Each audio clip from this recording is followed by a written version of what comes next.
Hey everyone, it's Jonathan, and welcome to the first movie episode of 2023.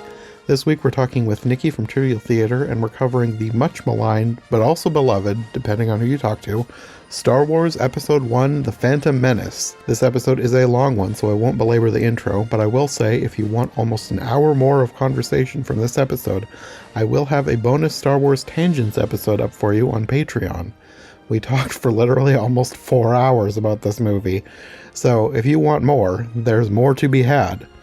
Okay, that's all for now. Let's get into this episode talking The Phantom Menace with Nicki.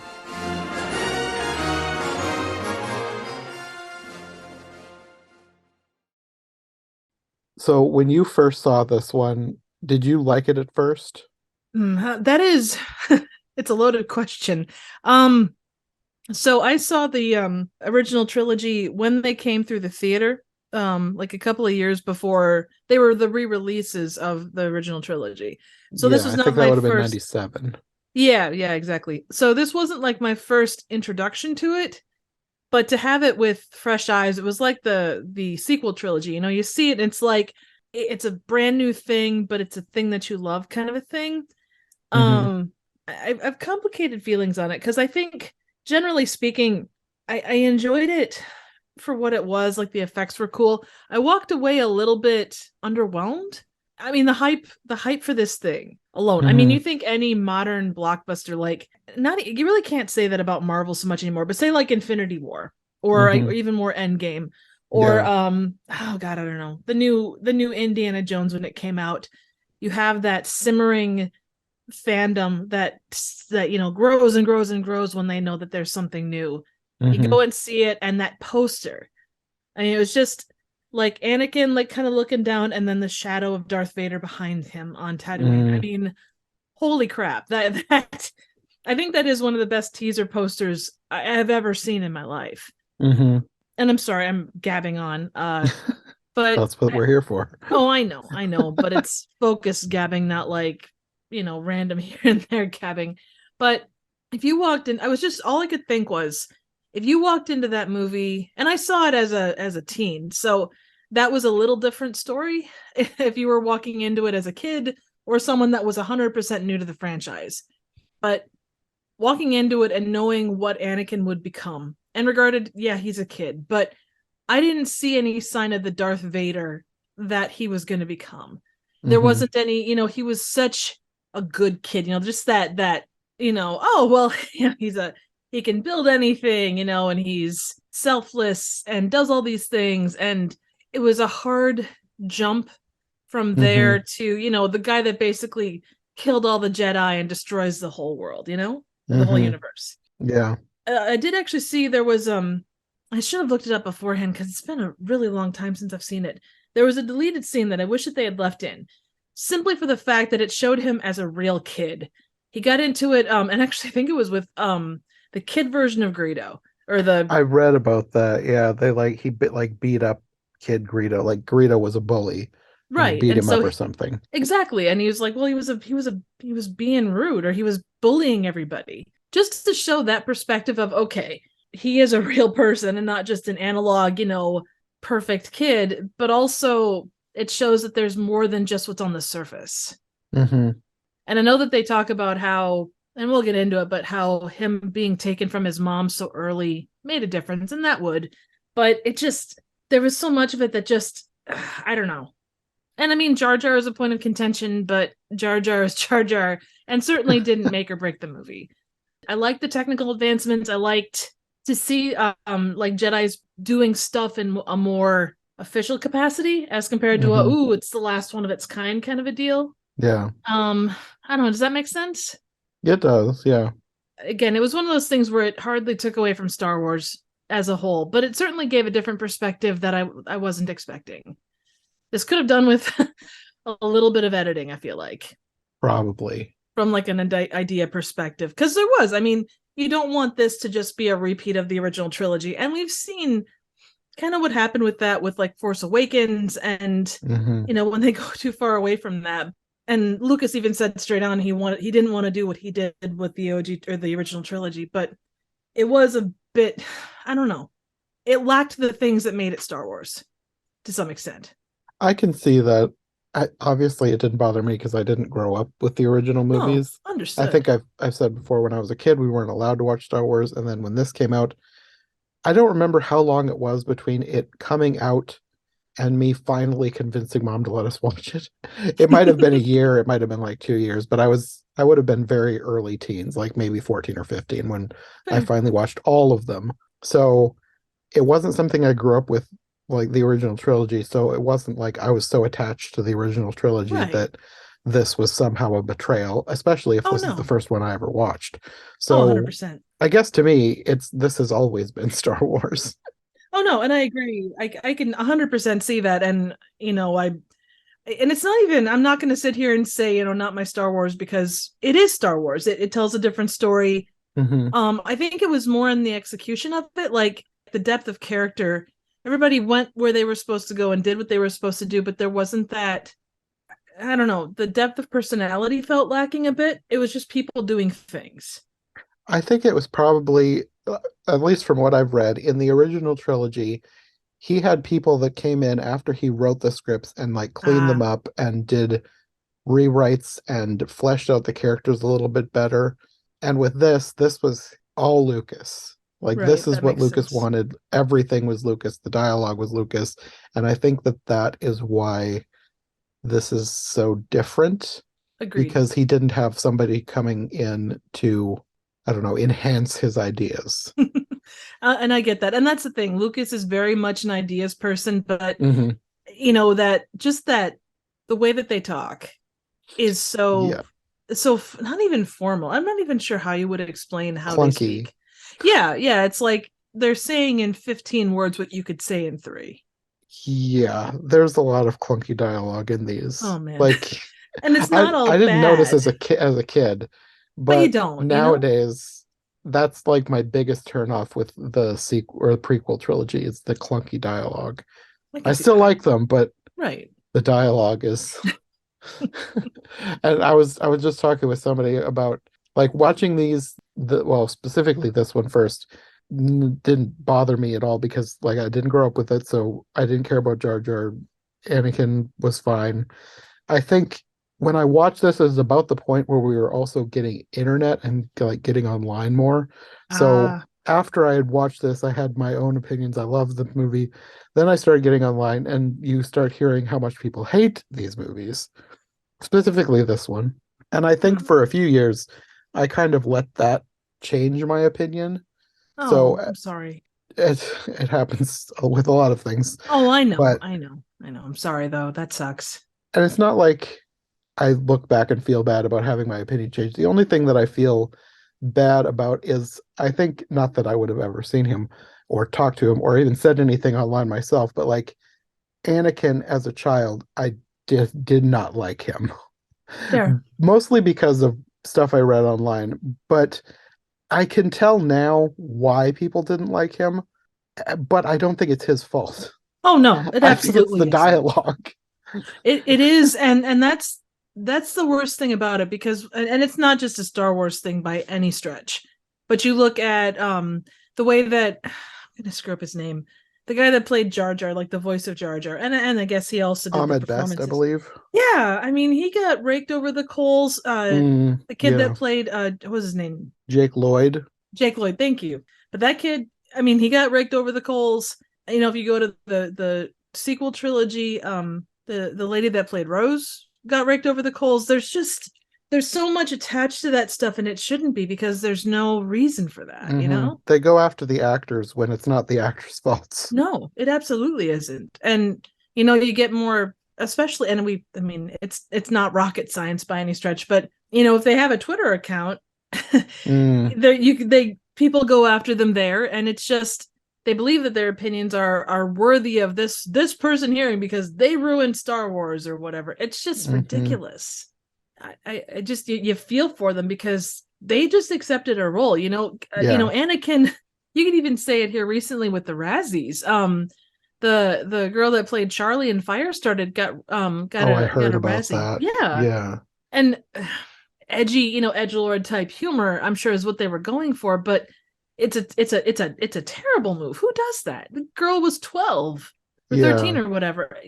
Who It's does bad that? enough to make fun of adults, but when you start going after kids, that can really mess somebody up. Oh, 100%. I mean, you saw what it did. Look at how many child actors deal with that kind of stuff, and not even from a social media perspective. Well, Jake Lloyd, like he Yeah. doesn't act anymore. I think he was diagnosed with schizophrenia or something. Oh god, poor guy. He That he sucks. he basically the the fandom kind of ruined his life. Mm, poor guy. That any of them. That I just yeah. When you see a child actor come out the other side Hmm. and be, I mean, whatever constitutes normal, Yeah. it's you kind of cheer for them because it's like you came through the fire and you were okay, but yeah, he got an unfair shake. And I mean, Hayden Christensen didn't make out much better, but at least he was more of age and had a little bit more of an established career at that point. Yeah. Not that that makes it better, but Hmm. yeah, that kid versus an adult thing. Yeah. And I don't know, but yeah, I mean, and that's not to bring down the room, but that's one of the very because this movie wasn't the perfect movie, but Hmm. it's far from bad. I mean, I don't know. Yeah. I prefer this one to the second one, honestly. I think for me, I prefer the second one, but also that was because the second one was the first Star Wars movie I ever saw in a theater. Ah, makes a So difference. I just absolutely loved it. Plus, it had a lot of creatures that I really loved. Oh yeah. So, And it took place more in this movie for all of its locations is very much not set in space. It has amazing locations, hmm. but you don't get a lot of the space element of Star Wars. Hmm. Yeah, it'll be interesting to go and revisit Attack of the Clones because I haven't watched it in years. So, in a little while, whenever we get to that one, it'll be interesting to see if my feelings have switched at all. Oh, absolutely. But yeah, I loved that movie when it came out because, like I said, it was a little bit after I'd watched all of the movies, and at that point, I'm like firmly a Star Wars fan. And then going to see this is my first Star Wars movie in a theater. I loved it. Nice. Nice. That's very cool. And the theater just it does make the difference, doesn't it? Like when you Yeah, hear like the Dolby surround behind you and you hear the spaceships rolling through. I mean, and then they come up over your head and it's just like ah ha, ha, I you think the know? theater is probably part of why I get out of movies with like I call it my post movie high. And Mhm. I when I first see a movie, I think of it so much greater than sitting with it a while and thinking about it. Like I'm sure I've said this a bunch of times, but when I first saw Jurassic World, I left the theater. I was like, "That is the best Jurassic Park movie I've ever seen. It's better than the original." And then a while later, I'm like, "What was I thinking? It was not." But it's probably the theater setting. It's just so And immersive and cool, and yeah. Okay, well, I guess we can probably get into the movie itself. With the main story, I guess it depends on probably how old you were when you first watched it, but it took me a while before I was able to figure out everything that was going on with like the politics and everything. It seemed like I get it now, but back then it was just so complicated and I didn't really understand. Like I knew that Darth Sidious was Palpatine, but I didn't really understand why he was doing what he was doing, and I didn't really understand both sides of the war thing right. or the war that he was setting up in this movie. But yeah, it took me probably too long Oh, to that's figure out okay. what was going on. Did you have anything like that when you were a kid? Did you understand what I was going on? understood by and large what was going on. I mean, once you got when you hear the name Palpatine, you go, okay. Anything he's going to say is going to be, in theory, filled with like a lot of extra stuff that isn't going to be good for anybody but him. Now, Hmm. to what level? Because we really don't know when he came in as like evil, whether he was evil from the beginning of this, whether he, it happened later on. All we know is that he was the emperor in the original trilogy. Hmm. So, yeah, I guess that's kind of, that doesn't really answer it, but that's kind of the overview of it. Like the details were like, okay, back and forth, but the actual thing, it's like, okay, if he's associated with this, 90% chance it's for his own stuff. So, I think I was also confused as like to who the Trade Federation was and why they were attacking Naboo. And I like I said, I don't think that I really understood how they were also being manipulated. So everything that they were doing, I mean, yes, they were doing it, but they were doing it because they had been so influenced by Palpatine playing, well, not playing Darth Sidious, he was Darth Sidious, but like he was doing this dual role thing and Absolutely. influencing people on both sides. And it was confusing for me younger. I mean, it still kind of is. I always have to think about exactly what's going on in each scene to figure out what's going on. Oh no, I think that's fair. And I always question like how much of it was like because in addition to being a Sith Lord, he also had quite a silver tongue when it came to a lot of things. And I'm Hmm. sure that there's crossover between those two things, but I always wondered how much of it was mind tricks and how much of it was just him being a really, really good, politician. At least from this, I'm just assuming it's him being a good politician because I didn't really get the sense that he was using some sort of mystical force on That the is Trade true. Federation or on Queen Amidala. That is true. Because I feel like the Jedi were always aware of something that wasn't right, but to hide it that well, you probably Hmm. don't take undue risks. Yeah, and like I'm not 100% sure how the Force works, but like I think if he was using the Force all the time, I think the Jedi would have figured it out. At least I You'd would think so. hope. Yeah, yeah, you definitely think so. I mean, and they talked about in the later sequels, that he was able to manipulate the Force in a way that was pretty rare, but or hide himself in the Force. But yeah, to that extent, all the time, I don't think you could. Mm. But yeah, the crux of the movie is that the Trade Federation is blocking all shipping to Naboo. They're basically eventually going to be taking over the planet, but right now they're just blocking shipping, and Qui-Gon and Obi-Wan have been sent as ambassadors from the Republic, but the Trade Federation knows that they're just there to force a settlement and to Right. get rid of them. So the Trade Federation, once Qui-Gon and Obi-Wan are waiting for them, they call Darth Sidious because he's the one behind this whole thing. And he basically tells them to kill the Jedi and get ready to invade the planet. And they use some sort of poison gas, which doesn't work, and they escape. And this is where you're introduced to what is one of my favorite kinds of droids, but I know a lot of people don't like them, the battle droids. Oh, the droidicas? Yeah, those guys were cool. No, I mean, I just mean the battle droids, Oh, okay, got it, the got it. idiots. The Roger Roger. Yes, I love them. I think they're hilarious. They are quite funny. And I'm sure it was written that way, but there are some moments of humor where you go, was that on purpose or did that just randomly kind of happen? Like it's so goofy, but the whole like the constant Roger Roger, it's Uh-huh. just, yeah. And they do make more fun of that as they go along. Like poor 3PO. I think was it in Attack of the Clones where he gets his head put on a Yes. battle droid's body?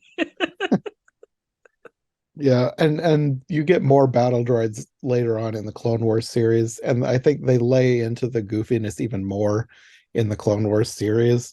Nice. But I don't know, I think they just add a nice level of levity to scenes that wouldn't otherwise get any.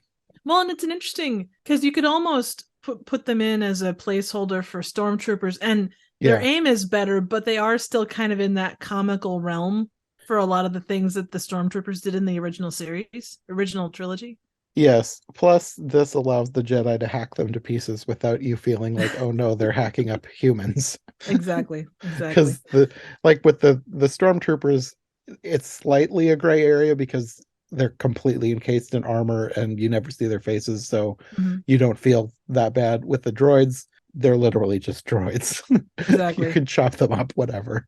And we'll say my favorite, and I had forgotten that I really liked this scene because it's kind of a mixed bag of scenes, but there are a couple that are just, they give you goosebumps because they are genuinely pretty awesome. When the battle droids go over to the door and the door opens and there's just that smoke or just that gas kind of sitting there, Hmm. and then the C3 or the 3PO unit kind of like goes, oh, excuse me, and leaves.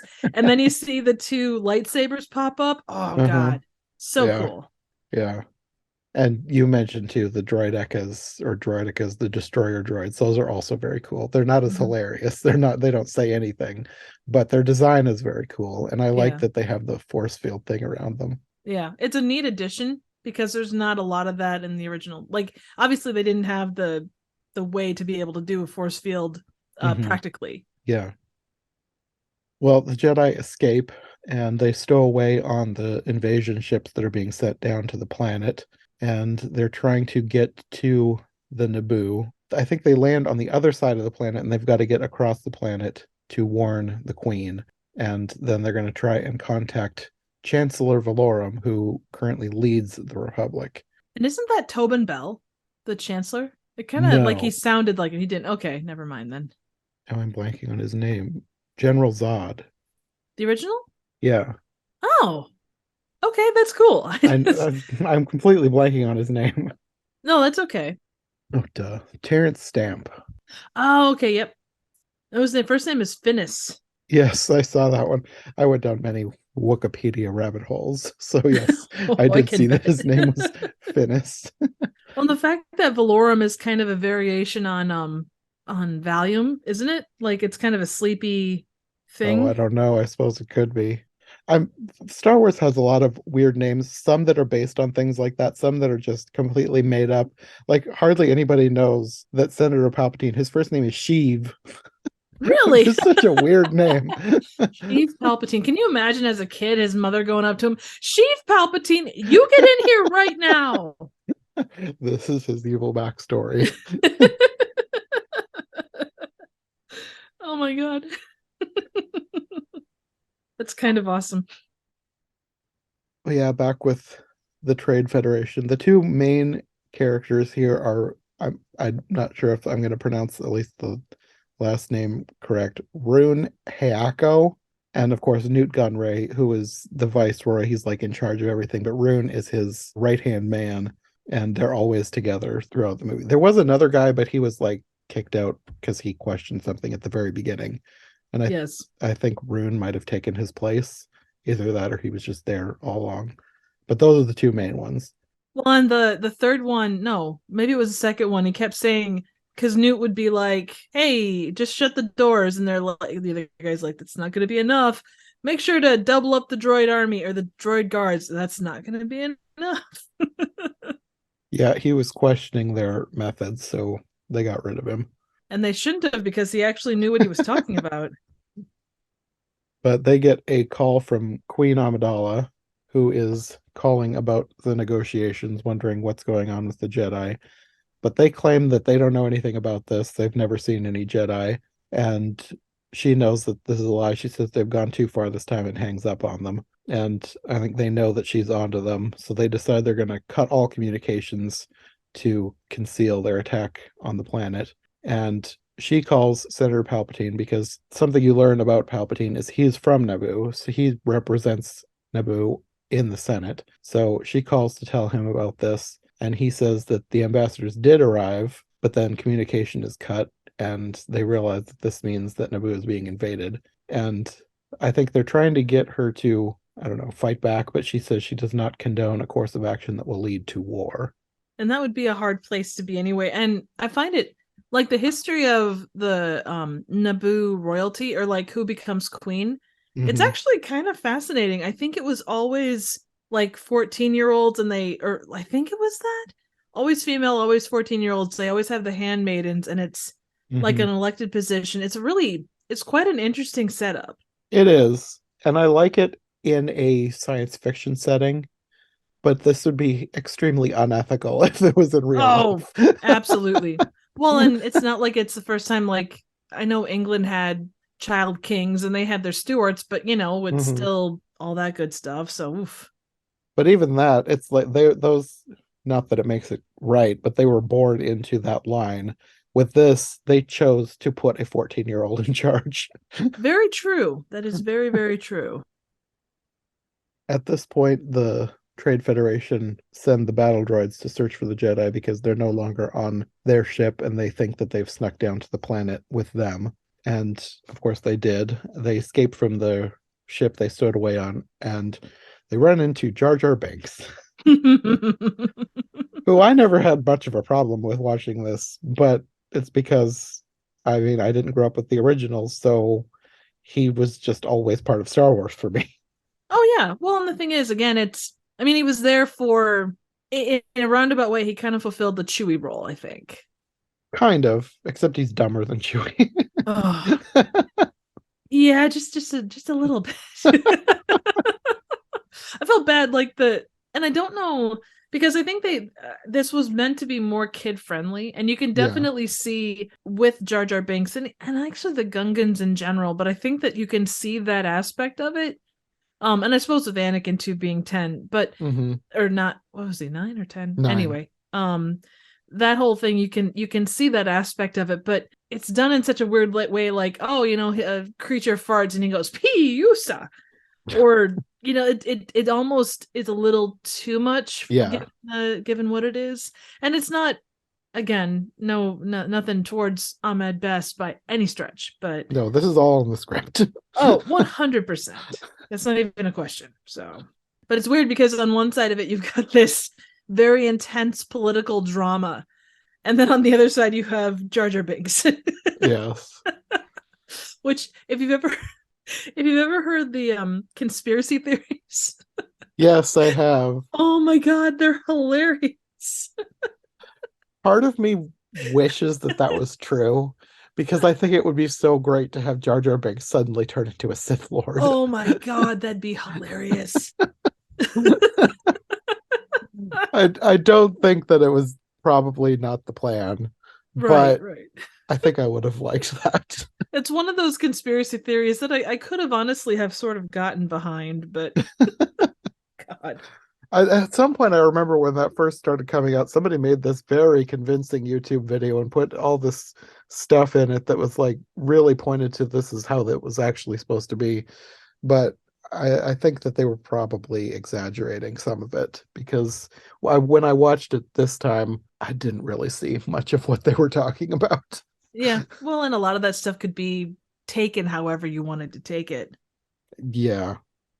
But I also, yeah, like, yes, I know Jar Jar is ridiculous and the Gungans aren't much better, but I kind of like that because, I mean, it sets Star Wars apart from other science fiction franchises because you have such a huge diversity of what the aliens can be. Oh, And I just absolutely. kind of like that there's these frog people who are kind of ridiculous. Well, and who's bigger frog people, the Nemoidians or the Gungans? I don't know. The Nemoidians like kind of they're more like lizard fish. I can see that. I think, but like Boss Nass definitely has more of a frog feel Oh to him yeah. than say Jar Jar. But yeah, there's a definite thing there. But The larger the Gungans get, the more frog-like they become. they almost felt like different species within the Gungan kind I of. think I thought they were when I was younger. I Makes didn't sense. realize that Boss Nass was the same type of creature. Now I know he's just supposed to be like an overweight version of the But he same doesn't have creature. the ears, even though, does he? They're tied Like behind. eyes. Oh, are they? Oh, Yeah, okay. like a Okay. ponytail. Ah, makes hearing quite difficult, I would imagine. Can you speak into Yeah, my I guess it ponytail? would. It's like Judy from Zootopia, where her ears are Oh so yeah. Yeah. anyway. We'll say the design on the Gungan city. I love so much of the design Yeah. that they put into it. Like there's so much thought from the design of the cities, Yeah. and then you get into Amidala's wardrobe. Oh my god, there's so much thought put into those little Oh yeah. details. Yeah. And with the Gungans stuff, it's probably one of my favorite cities in Star Wars, the underwater cities. I wish we could get more of that. We don't spend too much time there. I think it just looks so cool. But it also makes me wonder, like, where did they get this technology? Because, like, everybody calls the Gungans like primitives. And maybe that's supposed to be like a stereotype against them. But I still wonder how they either discovered or invented all this technology because it seems like it's more advanced than a lot of stuff the Naboo even have, like the force fields that Yeah. surround the cities and keep them breathing air underwater, and then their weapons later on, the blue orbs. Like it seems beyond what the Naboo have. And maybe that's the point, because they call them primitives, and maybe they're just not primitives. So I would almost have you seen any of the like Black Panther stuff like Wakanda? yes. Okay, so when I watched this today, I kind of equated like it, I mean, it is essentially a hidden civilization. They know about the Gungans, but they don't know that much about them, it seemed like. Okay. Yeah. So I would almost take it as being that they've got their city is sort of hidden, that and it's people kind of go on the fact that oh, it's they're just primitive when actually look at all this stuff that they've got hidden behind, walls Yeah. and stuff kind of. Yeah. Not in the same That's way, true. but That makes sense. Especially because, like, yes, they ride around on the duck horses, whatever they're called. But they also have like spaceships, like for underwater, but they're basically a spaceship. So they definitely have technology. and it could be too that like they're so used to being underwater because the reason that the Jedi ran into Jar Jar was because he had been basically kicked out of the city. Hmm. you know they don't have the means to be on land because they've never had to be for a consistent amount of time. That could be why they use the animals, It could be. Yeah, that makes sense. or it's modified to be able to be used on land maybe. Yeah. I don't know. I guess we just don't get enough backstory. There's probably a lot of backstory in the expanded media, and I just don't have time to read all the expanded media. Well, and I there's spent too much so time much on of it. Wikipedia. No, exactly, and that's the thing. There is so much. You could probably live your life and just do Star Wars research, and there's probably people Oh, that do probably. both paid and unpaid. But even putting aside the classic stuff, the books that they before Disney bought it, Hmm. yeah, there was so much lore, and you'll always hear people say, well, you don't understand this book or this movie, go and read the books, and it's like that's great, but you still kind of have to, because there's books, Hmm. there's cartoons, there's Now shows. digital shorts, there's graphic novels, there's so much. Hmm. It almost becomes a case of wow, this really piqued my interest, I'm gonna go check out these 3 books on this character or this situation. Hmm. That's probably one of the reasons why I like Star Wars so much. It's just because you could do a deep dive into like any character's backstory. I'll get into it later, but like they have backstories for like everyone.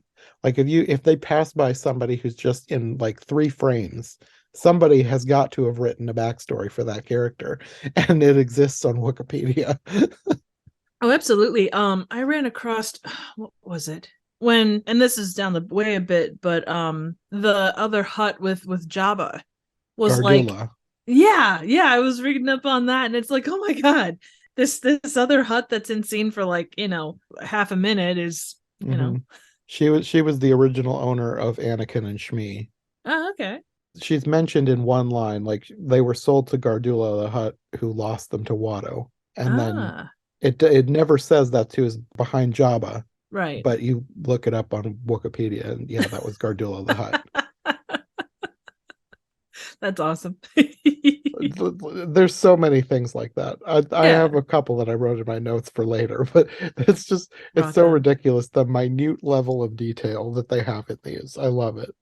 But I think too there is such a fandom, and there are the toxic elements, but a lot of the people just want to be there and want to be part of that universe. Hmm. It's why the Disney exhibit is so popular, and to be able to step into all these areas, and the reason that they thrive so much, and the reason that this series is still so strong after such a long time is because of all that. Hmm. Yeah. As much as it can be toxic online, that's just a tiny portion of the fandom. They're Oh yeah, just the they're just problem really is they're the loud. loudest ones. Exactly. Yeah, no, agreed, 100%. This is where you find out that Jar Jar had been banished, so nobody there is happy to see him, and they don't care about the Naboo because the two species don't get along. Boss Nass wants to get rid of them, so Qui-Gon sort of uses the Force and convinces him to give them a ride. So he gives them a ship to take through the planet core. And at first, Jar Jar is going to stay there. Boss Nass says that he is to be punished. I like the way they phrase some of their words. That's one of my favorites, punished. It's very kind of like, it almost sounds like a New York accent there, you know? It's a, we're gonna punish you. I'm sure they probably used some like a mix of accents to come up with their own for some of these, like they do with some of the languages. Like in I don't remember what it was, but the in the show Andor, there's a bunch of scenes in the first few episodes that take place in Cassian's childhood on a planet that does not speak English, but all of the words were put together from a mix of like three different, maybe South American languages. So it sounds very real. Right. And I like when they do that. It gives things an added layer of realness. So I'm sure that they did some of that with the Gungans and probably the Trade Federation too, Oh, because I'm they sure had an so. accent. That would be, can you imagine trying to voice act that though? Like any of that stuff? You know, It you would need it to would be tie, difficult. oh my God, you need to tie your tongue in knots. We're not going to see you on camera, but you need to tie your tongue in knots in order to properly pronounce these things. Yeah. But Qui-Gon convinces Boss Nass to send Jar Jar with him because he saved his life, so he says that in their culture he owes him a life debt. So he reluctantly goes with them, even though he says better off dead here than in the core, which apparently was probably true because they almost get eaten multiple times. Yeah, just the size of creatures. It's like all of a sudden Godzilla shows up and it's like, oh, hi, Godzilla. Basically, Naboo has a species of some sort of kaiju living in their oceans. Basically, well, probably multiple ones. I mean, they had well, what is it? Not an anchorfish. The one that's got the big gigantic lanternfish. No, not a lanternfish. The one that has like the little bit of bait outside, on a little Yeah, glowy thing. I think Jar Jar calls it a goober fish. I don't know if that's its actual Yeah. name or not. Well, who knows? He could just be naming stuff randomly. Boss Nass is actually, his name is like Fred or something. Well, there's a page on Wikipedia for the goober fish, but it says legends and there's no canon. Oh, So apparently, at least in legends, there was a species of something called a goober fish, but Jar Jar it was got using it extinct. as a description of another fish that was not a goober fish. Ah, okay. So okay, here we go. The lanternfish, football fish, whatever you want to call it, the thing with lights. Mm-hmm. It's the OP sea killer, Okay, sometimes referred to as cool. simply an OP. That sounds so just chill and easy going. It's like, oh hey, it's an opie fish. And all of a sudden it brings out its teeth and they're like the size of a human. And at some point, they also almost get eaten by a colo clawfish, which is the thing that looks like an eel, but it has mandibles like a spider. Yeah, And then the kaiju thing is the Sando aqua monster, which is the biggest one. a fair name. I don't remember if we talked about this or not, but like I think I've said before, like when I first watched this, like we weren't allowed to watch a lot of things growing up. So when I Right. watched Phantom Menace for the first time, the scene where I guess it's the OPC killer gets grabbed by the Sando Aqua Monster and ripped in half. That was like one of the most disturbing things I'd ever seen. Fair. Very fair. It didn't stop me from loving it though, because I Oh thought yeah. the creatures are so cool. I love creatures. So yes, I was disturbed, but I still loved the creatures. There was a lot of good stuff to be had there. You also get in here a scene with the Trade Federation contacting Darth Sidious again, and he tells them that he's got the Senate bogged down with procedures and they won't have any issue with them. But they're worried because they think that the Queen thinks the Senate will side with her. And he basically just says, don't worry about it. She's too young and naive. He hangs up on them, and Rune asks Newt why he didn't tell him about the missing Jedi. And he says, no need to report that until there's something to report. An incredibly smart answer given who they're dealing with. Still going through the core, you there's a lot of lines from Jar Jar that I don't know if they're iconic, but they're very memorable to me. And you have one here where they're trying to get through the core, and Qui-Gon tells Jar Jar not to worry about getting through. He says the Force will guide us, and Jar Jar says, "Oh, Maxie, big the Force." Well, that smells stink a whiff.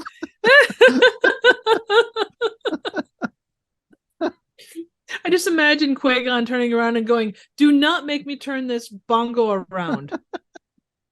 We'll throw you out to the OPC killer. Exactly. Or the Sandowaqua monster, because the Exactly. OPC killer was OPC killed. You're literally just going to be a toothpick for him and a moose boosh, if you will. Yes. So the Trade Federation's plan is to force the Queen to sign a treaty which will legitimize their occupation, at least to the Senate. So it looks like they're doing everything legally. Mm-hmm. And she says that she's signing nothing, but Newt tells her that in time the suffering of her people will persuade her to sign it. He sends her and, I don't know, her court, her guards, the people who are always around her. Her handmaidens? Yeah, all of those. He sends them with the battle droids to be processed, whatever that means. I think it was to put them in. They don't really get into that side of it, which makes sense, but they're putting them into camps. So yeah, towards the end of the movie, somebody like a spy comes back and tells them that the people have been put into camps. So that's probably where they were going. But they don't get very far because Qui-Gon and Obi-Wan have arrived by this point, and they ambush them and rescue her and all of her. I don't know. I keep wanting to call them her army, but they're not her army. It's her handmaidens and her general and the it's other her people posse. who are always with her. You could call them her posse. Sure. So they convince her to come back with them to Coruscant, because that's where the Senate is, and she reluctantly agrees. They take her ship and fight through the blockade. They're almost taken down, but they're rescued by a fleet of R2 droids, all of which are picked off, except for one, which turns out to be R2D2. And the question is, I found that to be a really interesting way to do ship repairs. Like, it makes sense, but it's like, where he's like, "Oh, we're losing all of our droids." It's like, yeah, maybe they need their own little shield things or something. That probably would help. I don't know. You don't really see shields on many of the droids. Like the No. droidicas, they're one of the only ones. I think you get a few bigger, like I guess the bigger the droid, the more likely they are to get a shield, but you never really see them on the little droids. Yeah, I suppose they'd be expensive and clunky because the generator probably would not be the simplest thing. Yeah, probably. But R2 manages to fix the ship enough to get them out of there, but apparently the hyperdrive is still leaking and they don't have enough power to get to Coruscant. But they are near enough to a small out-of-the-way planet called Tatooine, so they decide to stop there for parts because the Trade Federation, they're kind of like all over this area, but they're not on Tatooine because Tatooine is controlled by the Hutts. So they figure it'd be a good idea to go there because even though the Hutts are dangerous, they're not looking for them. So they can kind of sneak in and out. So back to the droids on the ship real quick. I found it so interesting that the pilot of the ship was like, "Oh my gosh, the little droid out there, the little droid out there, he fixed the thing. Oh my gosh, he rerouted power." And he was kind of going through that, and it's like, no one's gonna know. They're gonna say, "Okay, he plugged this into that and everything works." You didn't need that exposition. There was a bunch of scenes like that in this movie. It was most notable when it was coming out of Anakin. But yes, that guy specifically also did it a lot. He's basically there as an exposition dump.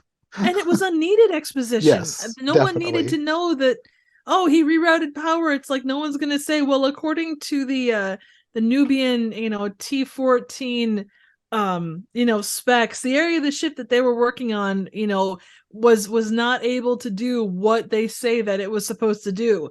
You lied, or something goofy like that. Yeah. I mean, I'm sure that I know people do that with the Enterprise, but that's a very specific thing. So Yeah. No, that's just another one of these cases where there was a lot of stuff that could have been cleaned up if it had been gone over by some, like a script doctor. Yeah. Just do some rewrites, get rid of Just some small unnecessary stuff. dialogue. Yeah, just small stuff. I mean, Yeah. Anyway, I thought that was funny though. I got thinking about it. It's like, okay, cool. So yeah, they're on their way to Tatooine, and the Trade Federation have to have an awkward Skype call with Darth Sidious. Oh, that would not be a call I'd want to be on. He tells them if they can't get the Queen back, he's going to send someone who can, his apprentice, Darth Maul.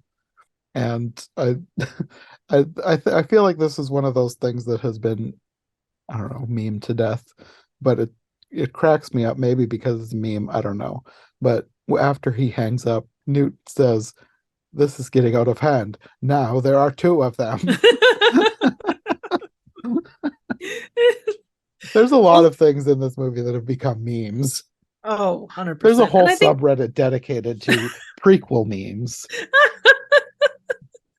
I mean, given how the movie was received, that doesn't 100% surprise to some extent. I also think that the memes have also helped to, I don't know, redeem the movie in some fans' eyes because now they like it for the memes. Oh, agreed. And it makes you think about the first time you saw it, which, you probably still were in wonder of what you were looking at. So Back on the Queen's ship, she's commending R2 for his bravery, and she orders Padme to clean up the droid as best as she can in order to show their gratitude. And I know this is supposed to be like a big reveal for later on, but Padme is actually the Queen. Gasp. So I'm just wondering,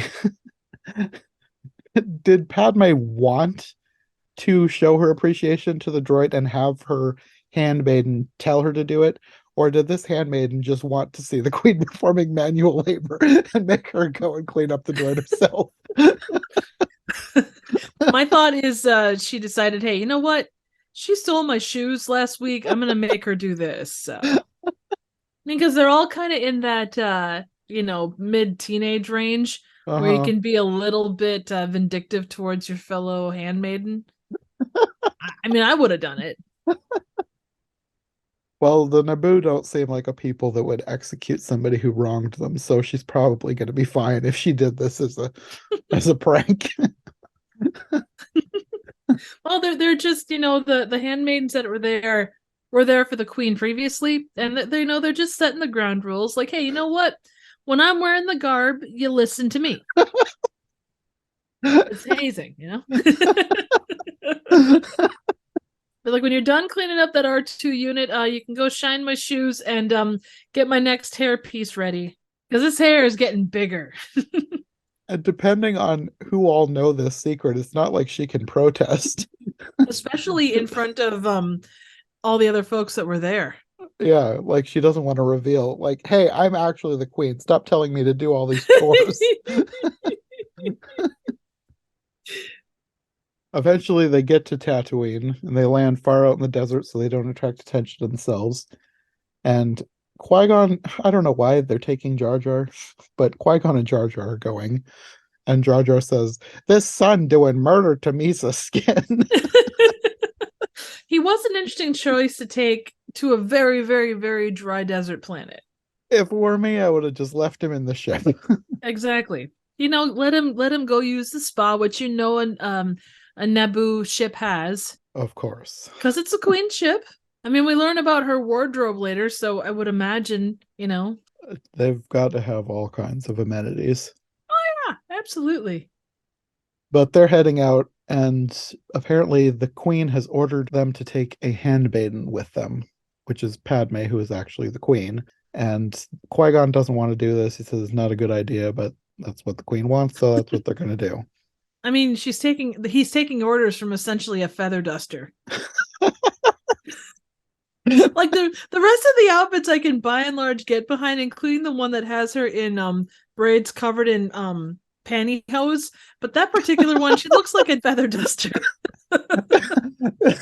These are descriptions of the Queen's wardrobe that I have never thought of. A feather duster and braids covered in pantyhose. That's what they look like, though, isn't it? Like, not I that guess so, outfit, but I never thought of them that way before. Like the rest of them are so cool and pretty, and then you get these two, and it's like, oh, okay. I do kind of wonder about her wardrobe sometimes because, on the one hand, it's ridiculous and impractical, but on the other hand, I'm wondering if they do it like partly to show her status and partly because with all that stuff on, You don't really notice that they're swapping out handmaidens right and left, and there's a new Oh, face absolutely. under all this makeup every time. Oh, absolutely. I think that's very much the point of it. It's like a distraction. Yeah, that's kind of what I was thinking. Like they use the makeup and fineries to just distract that. Oh, that's not the same queen that we just saw yesterday. Exactly. Your eyes are a different color. What? Well, and I don't know how much I really paid attention to who was who when I was a kid. Like, I don't think I noticed that they were swapping out handmaidens in different scenes Yeah.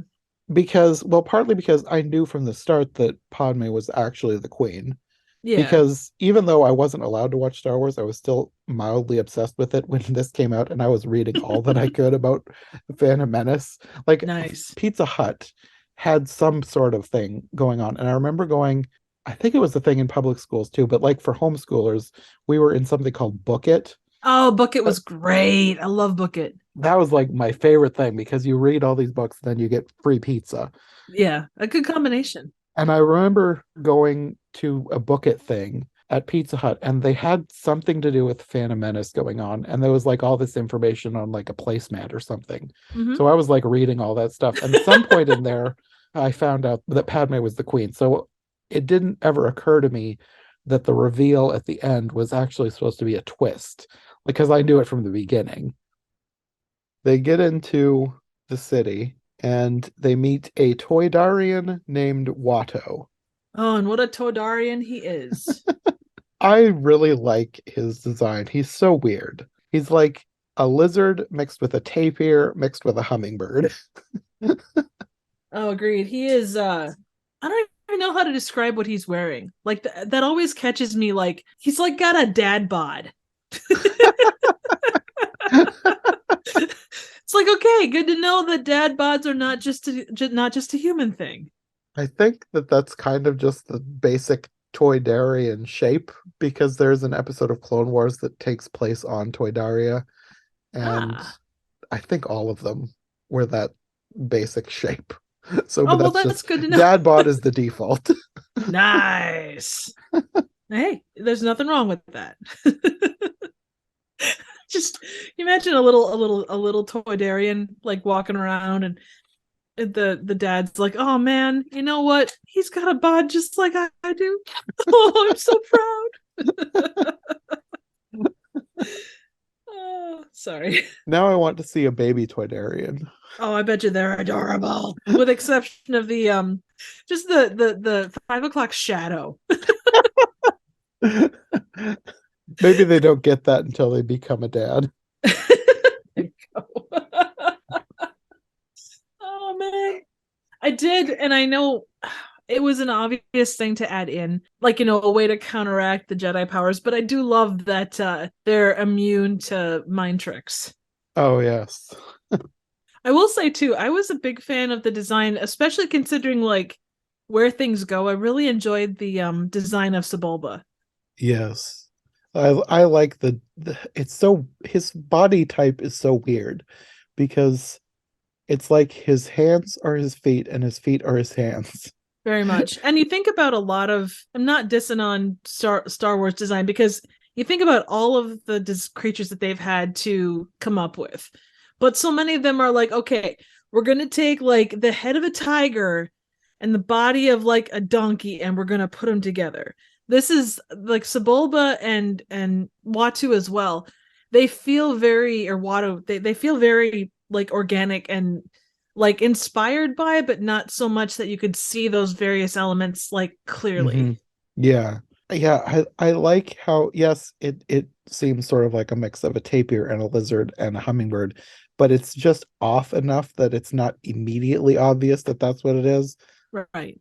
It just fits. Like they've mixed them in such a way that it seems like a natural combination, like a Right. real creature could be. And the physics of it generally work. Like, I don't know if Watto's wings could hold him that well, but they work for what it is. And it's not like you give a giant set of wings to a little mouse and expect that it's going to, work properly. The physics of it are pretty consistent. I'm just gonna say they work kind of like bee wings because everybody used to say there's no way that bees should actually be able to Oh, fly, true. even though they can, Right. obviously. So I'm just gonna assume that however bees do it, that's how Watto does it. So he's also part B, is what you're saying. Good to know. Sure. Well, he leaves people stinging after he leaves. I thought you were gonna say he's a busy bee. Well, that too, but he yeah, I don't know. I've probably mentioned this before, but I didn't have a lot of Star Wars toys as a kid, but one of the ones I did have was a Watto. Oh, cool. That's awesome. I'm not sure where it is. I'm sure it's around somewhere, but I did have a Watto toy. It was part of a line of toys that came with this chip thing that you had to buy this separate reader. So you set him on the chip and then you put the chip in the reader and then he could talk. But I never had the Ah, reader, so he never talked. well, that's okay. You still got kind of a cool thing. Yeah. I also had a couple of Lego sets, I believe. Lego was too expensive to get a lot of when I was a kid, but I had a couple of small ones. I had the Cloud City ship, like the dual cars that were like Yeah, connected. And those are then cute. this one I wish I could find. I, I suppose it still exists around here somewhere, but I had the Gungans on those duck horses as Lego characters. Oh, I bet you they were adorable. They are. I like those things. I need to figure out what the name is. I just like calling them the duck horses. Even though it's more like an ostrich because they have two legs, but Eh, they ride them like horses. Kadu. a Haydu? Kaadu is how it's spelled. Kadu. Interesting. We're just gonna continue to call it duck horse because I think that's a better name. Anyway, Watto says that they have lots of that for the ship. So he calls in his slave to watch the shop while he takes Qui-Gon out back. And this slave is a 9-year-old named Anakin Skywalker. Never heard of him. And well, one of the first things he does is ask Padme if she's an angel. Oh my god. Just gag me now for that particular aspect. Which apparently in Star Wars, an angel is an actual species of creature, and I didn't remember this, but they actually appear in the Clone Really? Wars TV series. Really?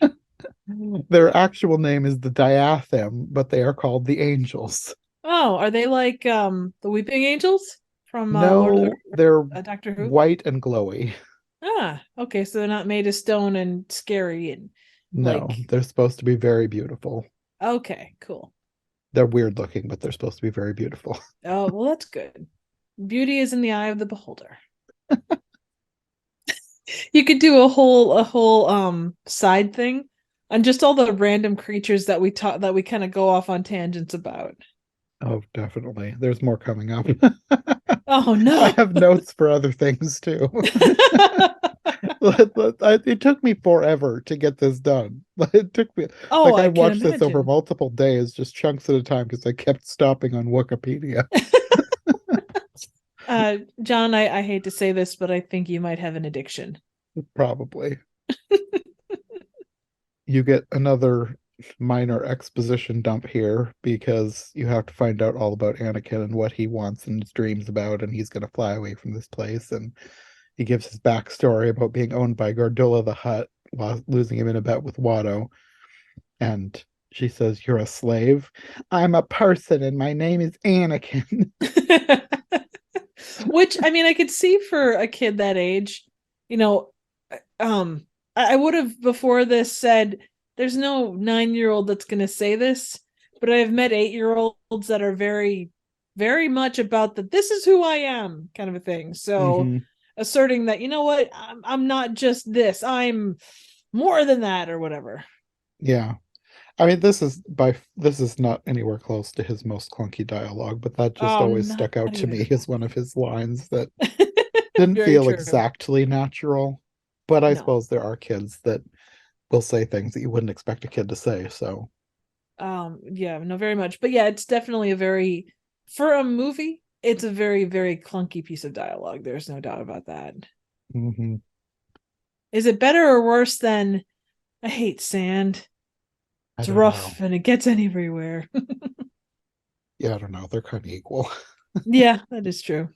Different actors, same basic idea. Yeah, just the clunky dialogue is. But like I Yes. said, this is not the worst. The worst comes later. I will mention when we get to the worst. And put in your bets now. Put them down below in the comments as to what piece of dialogue you believe is the most clunky in the Phantom Menace. What is your bet? Oh God. I think the angel comment for me is probably the most not necessarily clunky, but just cringe inducing. Mm, And it's not even I feel bad because I don't mean to say that against a kid, but I no, just like I said, I it's the no longer hold scripting. this against the child. I used to say I hated baby Anakin, but I don't anymore. It's not his fault. The Right. script needed some work. Oh God, it needed. This felt like not first draft, but it felt very much like there needed to be smooth. Like it was they brought it to like a very rough diamond state, but it needed more polish. It needed Yeah. another few times in the thing. Hmm. Anyways, after you get through all of the exposition, you find out that Qui-Gon had no luck getting anything. Watto doesn't take credits. He isn't influenced by mind tricks, so they have to leave. Like Watto is one of the few things that he's one of the few people that really like doesn't have a lot of clunky dialogue. That's true. He's a very believable character. You Yeah. totally believe that someone like him exists. Oh, you know what? I take it back. Just I was just looking through my notes. The clunkiest piece of dialogue that is so exposition-y that it feels like it was written by someone still in college. Master, I heard Master Yoda talking about midichlorians, and I was wondering, Oh, what are yes. midichlorians? Yeah, that is up there. It's not my least favorite, but it is up there. My least favorite is very short. It is one line, and we will get to it. Oh, you have me intrigued because there's so many that it could be. So they're leaving Watto's shop, going through the market, and Jar Jar tries to eat a gross little frog man, And here's which, okay, here's the thing that gets me. And I know that he's there for comic relief and everything, but Qui-Gon says to him, "Okay, do not screw things up. Don't touch anything essentially, don't do anything." But yet when they're at Watto's shop, he like destroys half of the shop. He's a damn bull in a china shop. And then he gets out there and he's like, frog. And it's just like, dude, that could be poisonous to you. You're in a weird place. It's not very nice to do that anyway, but genuinely is there are better ways to introduce us to Sebulba. yeah. Well, anyways, this was another very long rabbit hole for me because I discovered that the shopkeeper that yells at him is a woman named Gra Gra, and she is a Swokes, and her job title is a Gorgmonger.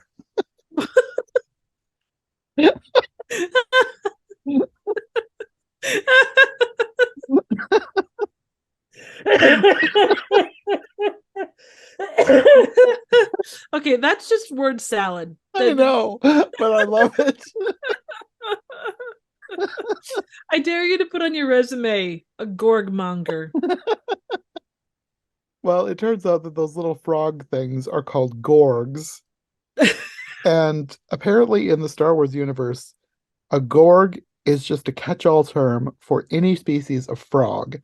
And frogs are eaten all over the universe, which I didn't really give much thought to, but like Baby Yoda in the show, I don't know how much you've seen, he eats frogs, like a Oh, lot. tons of them. Apparently, that's just normal. Like frogs are like chicken in the Star Wars universe, Oh, well, good to uh, know. except they're called Gorgs. And there's all manner of different shapes of Gorgs.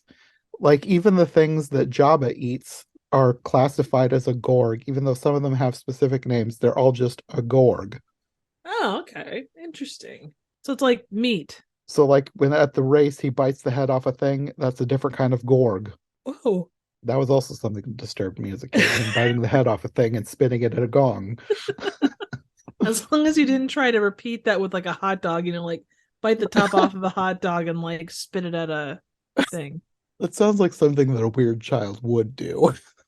I could see myself doing that as a 5-year-old, honestly.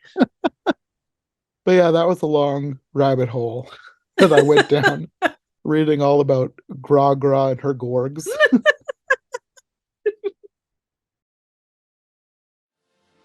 Are you enjoying this episode of I Heart Movies? Do you want more Star Wars conversation with me and Nicki?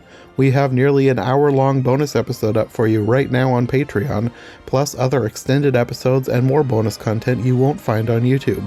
Patrons also get the chance to request episodes, so if you want me to cover something I've never done before, sign up and let me know.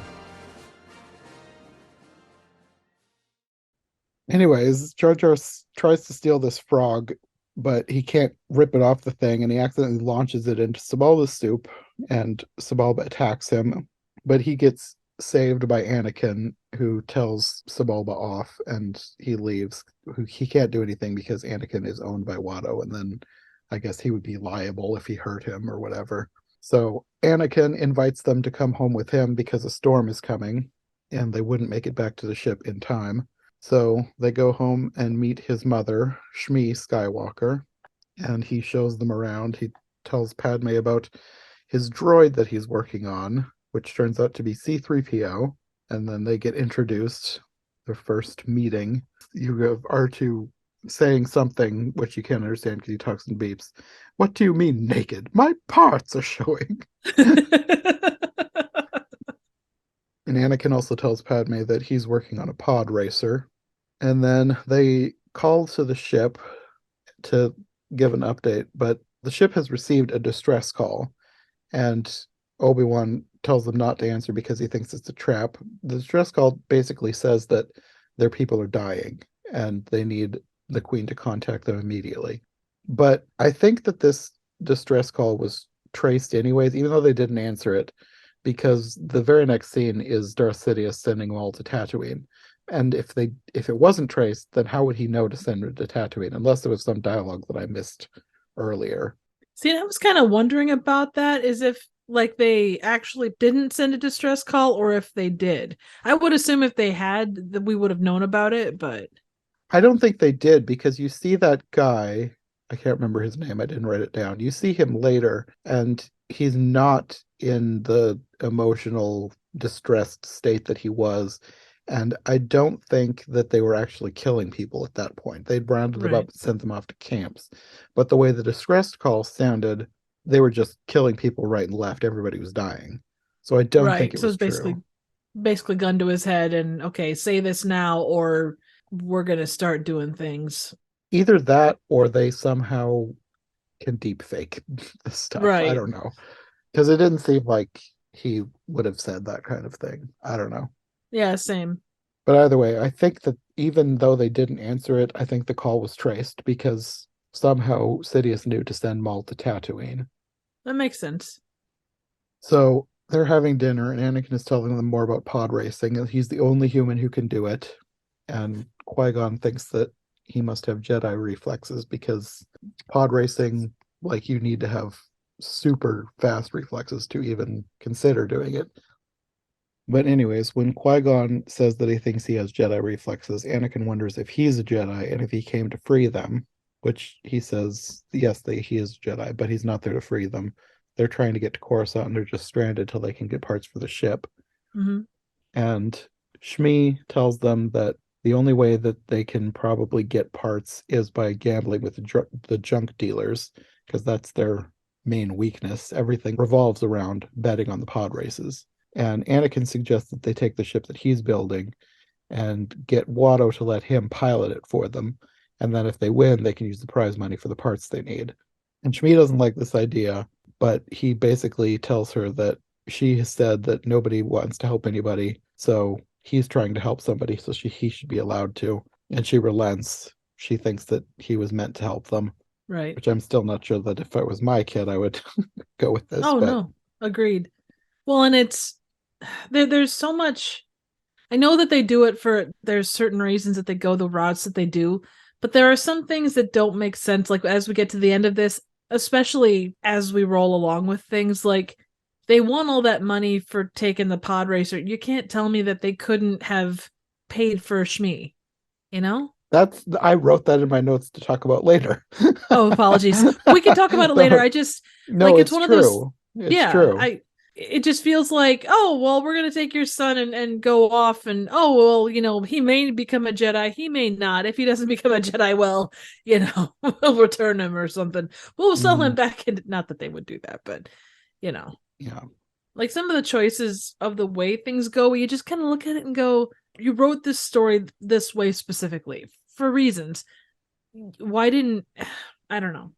I But yeah, have in-universe theories, but then happy to talk about them now or then, whatever I works guess best we for could you. just talk about it now since we're already talking about it. But I think it's partly like I don't know how if they gave it that much thought at the time, but I think it probably has to do with the fact that to me, and later on you find out the Jedi were basically a little bit too full of themselves.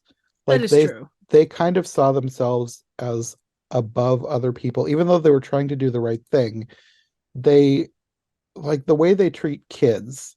To me, it's exploitative. Oh, I Especially would agree. because like they take the kids from their parents when they're not much more than infants. Like that's the whole point of the midichlorian test. They figure out who has the highest count of midichlorians and they get all the force sensitive children and then they train them up from basically infancy to become Jedis. And the whole thing about them taking them away from their parents and then they shouldn't get attached, they should do attachments. Like that's the whole reason that Anakin turned to the dark side is because they went too True. far with that. Oh, And absolutely. I'm not sure if that was the thinking in this scene, like getting him to do the work to do the pod race for them and get them the money. But I think even if it isn't, you could tie it back into that mindset of just using kids in ways that just let them be kids and they don't let Yeah, the kids be kids. that is true. And I guess my bigger concern, and I know why. I mean, you needed that connection to Tatooine to get Shmi to or to connect Baru and Yeah. Owen to Skywalkers and all that. I understand that. I just Hmm. it's just like ugh, there's no reason that as a 9-year old, traveling the planet and all that stuff, they couldn't say you took this kid from his mom. It was a bittersweet thing. She's still in slavery. You could have gone back and bought her, Yeah. or at Well, least been able to see her. and again, I think that also ties back into this with they don't want the kids to have connections. They True. don't want them to be worried about it. Well, I mean, that's partly why they're worried about him is because they think he's going to be worried about his mom, but they don't want her there interfering with his training. Oh no, And I I think that's understand that. probably Qui-Gon's thinking if he was thinking about not freeing her. I think that Right. would have been why is because they don't want the kids to be with their parents. They want them to be connected just to their one Jedi master, the master and Padawan. And that's true. But you also could have like freed her and then let her gone and done her own Yes, thing. Like it could definitely. have ended there. That's why I'm not too sure that they gave it enough thought. I don't think that they were maliciously thinking, well, we need to Oh no, separate this no. child from his Absolutely. mother. Absolutely But not. that is a valid point. They could have freed her and then let her retire on a spa planet or something. But yeah, I definitely noticed that. I definitely wrote it down. So we don't have to talk about it later because we just talked about it now. But that is something Yay. that I definitely was thinking when they took him away from her and made them have that teary goodbye. Like she's okay with it because she knows he's meant for greater things, allegedly. But Well, I and still that's think kind of they a could have. mom thing though too, like, oh, the sacrifices that a mom or a dad makes for their Hmm. kiddos. I mean, Yeah. that plays in there too. So, But yeah, you have a conversation a little bit later on with Qui-Gon and Shmi talking about Anakin and how he has special powers, and he could have been a Jedi if he'd been born in the Republic because he would have been identified early enough for training. right. But like you learn in other Star Wars media that training involves complete removal from your parents. It's not Right. always like an orphan thing. Sometimes it is, but a lot of times it's just the kid moves out when they're 3 Right. Which to me does not seem healthy. I mean, yes, technically they are the good guys, but I think that this is where the Jedi, by this point, have gone too far in their, I don't know, doctrine, whatever Yeah, you and want to say. I was kind of thinking about this while we were, and I know we're so off track. I apologize. No, that's fine. But I got thinking about like how things came about, like, oh, if they hadn't chosen Tatooine, if they hadn't done this, if they hadn't done that. But it kind of brought me back to some extent, and regarded there was a lot of other stuff that connected to this, but to some extent, the reason that Anakin took the route that he did was because of Qui-Gon and Obi-Wan. And I wonder how much Obi-Wan at least thought about that as time went on, like, oh my god, I not only trained him, but I was part of the crew that brought him from Tatooine. We should have left him there. Mm-hmm. Yeah, I'm sure. Regarded there were much larger things, Clone Wars and secret relationships and all that kind of stuff going on. So Mm-hmm. Well, I think that this is probably like the story of Anakin is probably, I guess we haven't explored too much past the original trilogy to know for sure, but I think that he kind of represents a cautionary tale at this point as oh yeah, to what the Jedi, how the Jedi need to go about things. well, anybody with power, really. Yeah, well, as well, I mean, I'm talking specifically about the way they train the kids, because like at this point, they take the kids, to me and to a lot of people back in the story, way too young, Mm-hmm. and basically train them up to be a soldier. And I think at this point, after the downfall of Anakin, I think they realize, yeah, we were wrong, and we need to change how we do this. Right. Because like the Jedi, yes, they're the good guys, but they're also a cautionary tale about letting power go too far. Oh yeah, I mean, it's that you need to keep power in check, because you can see, Yeah. I mean, they even talk about it with the Republic or the Senate, kind of how they roll, and how the power of bureaucracy kind of overwhelms everything else. Mm-hmm. Which is, I mean, that's a lot of, you look at the original trilogy, and that talked a lot about power in the wrong places as well. So Mm-hmm. And then also in this conversation that Qui-Gon and Shmi have, you find out that he doesn't have a father. And then you move on to Anakin and a bunch of kids who have giggling stock sound effects that I've heard in many other things. oof. Yeah, it's a That thing. was worse than the Wilhelm scream. Oh yeah, oof. That's a lot of oof right there, I'll tell you. Yeah. And the kids are, they have really clunky, weird dialogue too. They do. Come on, let's go and play ball. Keep racing, Annie. You're going to be bug squash. Now, is bug squash a type of squash that we could try and eat? Like, is it like spaghetti squash and like I acorn squash? have to admit, I never thought of searching bug squash on Wikipedia. I just imagine it's like a big, like beetle type bug that you take like a hammer to. Shockingly, there is no page for bug squash on Yeah, Wikipedia. it's probably one of like three things it doesn't. There's a whole bunch of shenanigans getting the pod racer running, mostly There with have to Jar Jar be. being weird. Oh my god, my tongue is stuck. It's like, oh, don't do the thing. And what's the first thing he does? He It's does the it's the thing. thing. Yeah. At some point during this, Anakin gets a cut, so Qui-Gon uses this as an excuse to get a blood sample, and he wants a midichlorian count. And Obi-Wan says that the reading is off the chart, over 20,000. Even Master Yoda doesn't have a count that high. Wow. I guess that now is as good a time as any to talk about midichlorians. Yes. John, inform us what midichlorians are.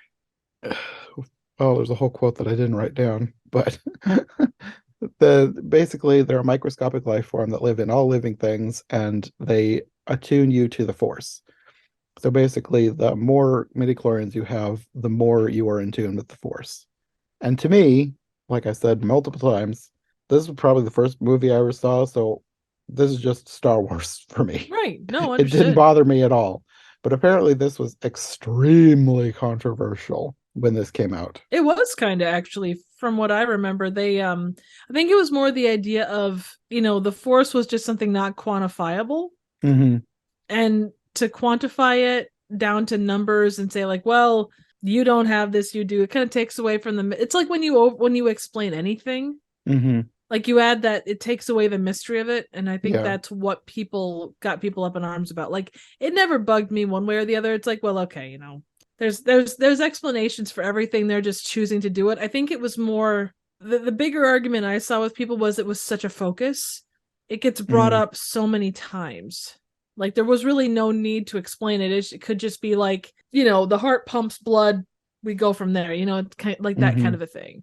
Like Yeah. that in-depth explanation in a movie that already had a lot of clunky dialogue was not necessarily needed. Mm. I think Yeah. is where it more fell. At least that's what the arguments I heard. I think I can probably get behind the argument that you didn't need to explain the Force. The Force is just a mystical thing. Yeah. So I guess I get why people didn't like that, but like I said, it didn't really bother me, and I don't think it's that big of a deal to me anyway. Right. No, I get it. I think it's still somewhat unexplainable because, like, why does somebody have three metachlorians and he gets 20,000? Like that still could be the unexplainable part. So they head to the race. By this time, they've already talked to Watto. He's agreed to do their idea, putting Anakin in when he fronts the racer. They're going to split the profits just enough to give them enough money, and he's going to get the rest of the money.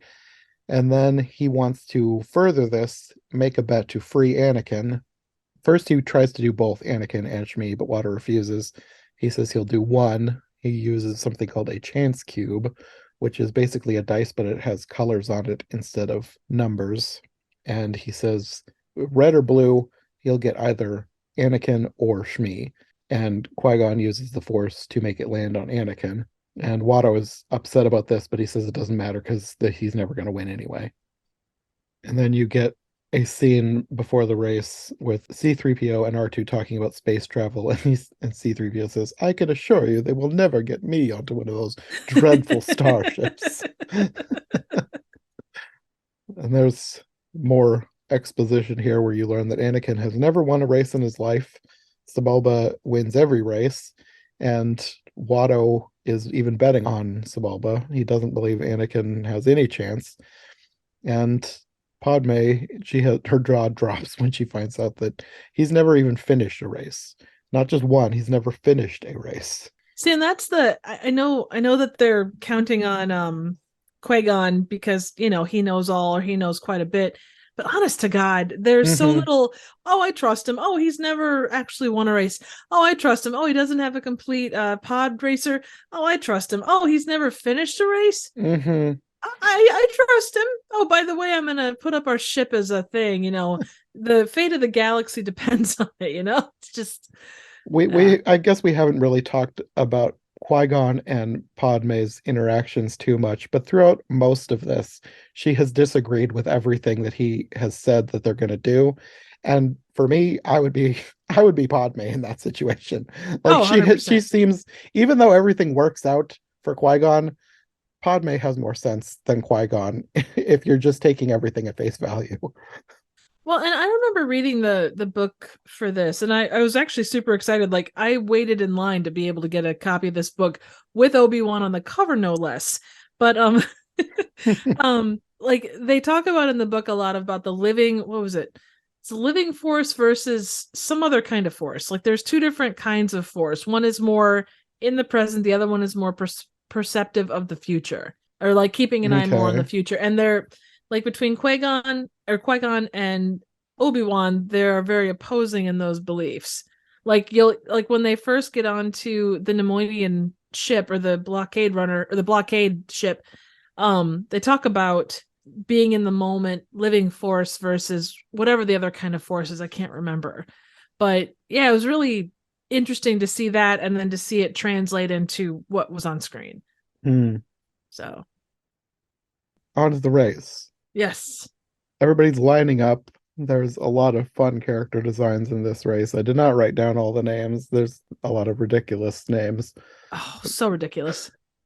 and a lot of like little Easter egg things to look for too, because I remember at one point there's this one racer that he's like a little lizard man, And I love his scream when he dies, which is a horrible thing to say, but he makes this noise when he dies that I just love. And then later on in the movie, you see his grieving family. If you're watching in the background, you can see a mother and babies of his species all crying, walking by the doorway, which is horrible, but I love that detail. I always think about the fact that like every single time one of them dies, like you see the big engine kind of blow apart, and then you see like pieces just like Yes. rolling hardcore across the thing, with the exception of Sebulba, who just stops, beats his fists on the thing, and says "Poodoo." Yes. They had some great explosions in this scene. Oh, they did very much. This is also where you see Jabba the Hutt and Gardula the Hutt. He starts the race by biting the head off a Gorg and spitting it at a gong. As you do. I want to see more events start that way. I don't. Oh, Jabba is like, even though, yes, the Gorgs are to be eaten, he's like exceptionally cruel because this thing is still alive and he just bites its head off. It's not like he cooked the thing, he just kills it right there. And then later he knocks one of those little chicken things off of his stand so it falls to its death. He's just so casually evil. He's quite good at it, no doubt. But the race gets going, and Anakin is left at the starting line because I don't know if this is because of this, but Sebulba like knocked a piece off of his pod, and I'm not sure if that's the reason why it didn't start right away, but he is eventually able to get it going. And he does catch up to the rest of them, maybe due to the fact that half of them are dying. Yeah, that certainly does help. But I mean, he goes like a bat out of hell, though, too. I mean, Yes, he's extremely fast. he is, and I'm sure the small, I mean, that kind of, it's like a small sports car kind of a thing. It just, it's built for speed, and that's kind of it. Mm-hmm. I finally answered a question this time through, thanks to Wikipedia, because I've always wondered, like, why do they have these big stands set up when nobody can see the action? But you can see some of it on these screens. And apparently, even though it's not shown, I feel like they should have shown the movie. They have a specific kind of droid called a Hologlide J57 cam droid that flies after the race and films everything, sending it back so the people in the stands can watch it. Oh, nice. Which makes perfect sense. But I just kind of wish that they'd at least given you a shot of the droid following them so you could see what's happening. Because for years I wondered, like, what are they watching? Like, how are they seeing this? And through the race, Anakin has a bunch of problems, but he manages to fix them. Yeah, literally everything goes wrong. It's such a Murphy's Law situation. Yeah. But I did like that Sebulba's sabotage eventually comes back to bite him because he gets the thing that he pulled on falls off and he gets a face full of black smoke as it's like his ship is falling apart. And then he ends up later crashing. I do actually have a question about the crash. Okay, so the two pod racers, when they're down to that last like half lap, Anakin or Sebulba like connects his pod to the other guy, and they're sitting there kind of going back and forth and like stuck together basically. And then Anakin kind of pulls it loose and goes on to do the thing, win and everything. Do you think that was on purpose? Like if Anakin was the one that caused that, was that on purpose? I don't think so. Okay, I I don't think he wasn't sure. meant to sabotage Sebulba's ship. It was just a consequence of Sebulba trying to sabotage him. Right. And Anakin was able to get free, but in the process, Sebulba got a taste of his own medicine and his ship broke. Right. I wasn't 100% sure because it was hard to tell like who hooked into who, but I think it was just Sebulba playing being an dirty. ass. Right. Gotcha. Poodoo. So Anakin is the winner, but Watto does not want to free him. And this is the point where you can see the grieving family. So watch the doorway behind Qui-Gon. I'll check it out. That's awesome. He says that Qui-Gon has swindled him and he must have known he was going to win the race. But Qui-Gon just asks him if he'd like to take it up with the Hutts, so Watto relents.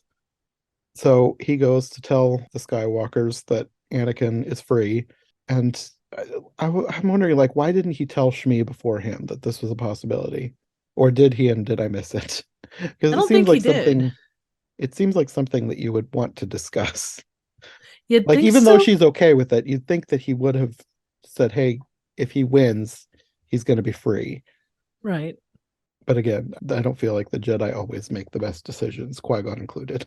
No, definitely not. Like Qui-Gon is very, and I'll say like obviously Anakin or Obi-Wan has moments of not greatness, but Qui-Gon seems a much more flawed as a character in that respect. Like he's kind of Mm-hmm. taken to the impulsive decisions that drive him being someone that purports for the living force also is a downfall in that respect. Yeah, definitely. So he tells Anakin that he's to come with him and become a Jedi. And of course, he asks about his mother, and he just says that Watto wouldn't have it. There's nothing he could do. But I think he could have. He just didn't want to. Right. But she says her place is there. She's okay with him going off because she wants a better life for him anyway. you you get more clunky dialogue as he's packing. Well, 3PO, I've been freed, and I'm going away in a starship. Oh my god, that whole thing. I felt so bad for 3PO. He's like, you didn't finish me. Oh, I'm sorry. I just didn't have time. You've been a great pal. I'll make sure mom doesn't sell you or anything. Sell me. It's like being told by God, yeah, I'm done playing with you now. So they're leaving. He runs back, and you have a scene with him and his mom. He asks if he'll ever see her again. She asks, "What does your heart tell you?" "I hope so, yes." And he promises he'll come back and free her, which is even Well, more he came tragic when you back, know what but happens. she was already quote freed at that point. Yeah. So they're heading back to the Queen's ship, but they are attacked by Maul here, and they're barely able to escape. And then once they're back on the ship, Anakin is introduced to Obi-Wan. "You're a Jedi too? Pleased to meet you." He's like, oh god. Well, and the whole did you bring back another pathetic life form line from Obi-Wan? Yes. More clunky dialogue because Anakin is freezing and Padme gives him a blanket and he gives her this pendant to thank her. And he says, "I carved it out of a Japor snippet. It'll bring you good fortune." When did he have time to do that? I don't know. Uh, they have more clunky dialogue about caring for each other. And I know it's only 5 years between them, but the whole like insinuation of like a relationship is just kind of like, okay, Yeah, guys. when I was younger, I thought it was very weird that they eventually ended up together, but I don't think I realized that she was only 14. I thought she was an adult at this point. Right. Well, and as a kid looking at it, I could see him thinking that she did. Because I mean, I guess I don't know how old Natalie Portman was at that point, but even still, yeah. It's probably one of those things where they like I don't know how old she was, but they always get people who are older than teenagers to play teenagers, and it kind of messes with your perception of what a teenager is supposed to look like. Oh yeah. Well, go back to this is a terrible comparison, but go back to any movie made in the 50s, and the teenagers are probably legitimately damn near 30. Yeah, well, look at the CW/WB. That's true. But these people, like, they, if you ever get the chance, like, I'm trying to think of a good example. Like, even the Blob from the 50s, it's just, there, they, there's no teenager. They haven't been teenagers in at least 10 years, kind of a thing. Yeah, I know what you And they mean. I don't don't know look it. exactly what I don't know the Blob, but I know the kind of thing you're talking about. Oh, Yes. it's a super fun movie. Highly suggested. But I know yeah. the title. I just don't know much about it beyond that Yeah. there's this No, blob no, I of get it. Jello thing. Oh, it's a massive, yeah. It's a big blob of jello thing that likes to eat people. But anyway, so no, agreed. Yeah, it's, and I guess they always play relationships differently. Like we can't judge how much happens off screen. Like Leia and Han, how much time do they actually have to kind of flirt and fall in love? Hmm. But I feel like they were both at least in the same general area. Yeah. You had Padme on Naboo, and you had Anakin going to do the Jedi thing. They never were really around each other all that much, other than the probably 3 days that they spent when he was 9. Yeah. Yeah, I'd say they probably had at most a week together here. I think Yeah. that their relationship becomes something more in the second one, but they're definitely hinting at it in this scene. Oh, 100%. That's not even a question. Anyways, they arrive on Coruscant. They're met by Senator Palpatine and Chancellor Valorum. Chancellor Valorum says he's called a special session of the Senate to hopefully resolve this issue they have. Qui-Gon and Obi-Wan head back to the Jedi Council while Anakin and Jar Jar go with the Queen.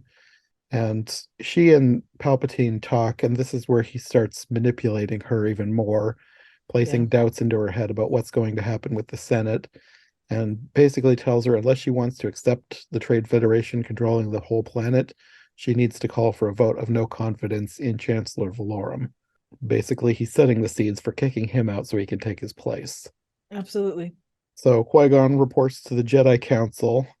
I don't want to go too rabbit traily, but I love the designs of a bunch of these characters. Oh, yeah. And the names. Like, there's this guy with a long neck. His name is Yarael Poof. So one real quick thought on Coruscant, and this is, if you didn't know Coruscant, you would say, okay, yeah, it's a giant planet covered with a city. But the way that it's described in any book, part of the expanded universe, versus what you see, I wasn't disappointed, but it was just like, this is supposed to be such an expansive thing, and it looks flat. Like there's not a lot of detail to it. Like you get better. They get, obviously you're there for not a long time. It's meant to be more of a passing planet thing, but you see so much more of it and kind of how it rolls in Attack of the Clones. Yeah. But I remember seeing this and being kind of disappointed at the lack of depth that you kind of got into. Yeah. Well, you get more in like the Clone Wars series. You get a lot more there as well, because you like go down into like the underbelly of the city, into the because there is basically below the buildings, no sun can reach there. No, so absolutely. It's like it's dark all the time with neon lights everywhere. It's like a really seedy place. And there's a bunch of Clone Wars episodes that are set down below the city. That's really interesting. It's a lot like Blade Runner in the setup of it, like the darkness and kind of the dampness and kind of just that seedy, grimy underbelly. Like the design for Coruscant is fascinating. It really truly is. Yeah. You also have this is like the only scene where you ever see her, but there's a female of Yoda's species, and her name is Yaddle. Oh, I remember seeing that. That was like, that's cool. There's actually a relatively new series. It's sort of a spin-off of the Clone Wars, but it gives like backstories to a bunch of Jedi. It's called Tales of the Jedi, and there was an episode that focused on Yaddle. So you actually get her as a character doing Jedi things. Have they ever named what Yoda and Yaddle's species is? No. From what I've read, George Lucas never wanted the species name to be known because it's one of those things where it spoils the magic to explain too much. So it's like explaining midichlorians then is what you're saying. Yes, which he doesn't take his own advice. But I don't know if that might be one of those rules that they will never break, because like they have Grogu now, and they're not talking much about his backstory. So if they don't explain it with Grogu, like talk about where he came from, I kind of don't think they ever will. No, we'll see what happens in the next season or so with him. Yeah. But I don't know. It's one of those things where it's like the most mysterious thing in Star Wars at this point. Like no one knows where Yoda came from. Right. And honestly, you could take it from just a perspective of what is in a name, does it really matter? Do we need to know? Honestly, at this point, we know that obviously the three of Yoda's species that we've met are all intensely force strong. They also look a little bit like frogs, but they also like frogs. So where does that fall? Well, Jar Jar is basically a giant frog and he eats a frog, so true. That's very true. They got the frog. It's a froggy frog world. Froggy frog universe. Nice. I was gonna say, for this particular scene, I found it very interesting. They're talking about, and I guess it brought up a question with me. They're talking about how Anakin had much fear in him and all that stuff, and they're like, we're not going to train you. But what would have happened to him if they had continued to say, well, no, we're not going to train you? Like, where would he have ended up? Well, I think with Qui-Gon, would have taken him anyway. I think Qui-Gon probably was being prepared to leave the Jedi. The way he was talking, he was like, I'm doing this. Right. And then later on, towards the end of the movie, Obi-Wan almost says as much when he says that he's going to train him whether he has the council's approval or not. True. And that's when Yoda relents. Yeah, and that was more the basis based on, the fact that, well, this I promised Obi-Wan or Hmm. Qui-Gon. Yeah. That's why I think that that was where Qui-Gon was going to go with it, because he Yeah. promised him and made Obi-Wan promise. Yeah, that's fair. So, That's fair.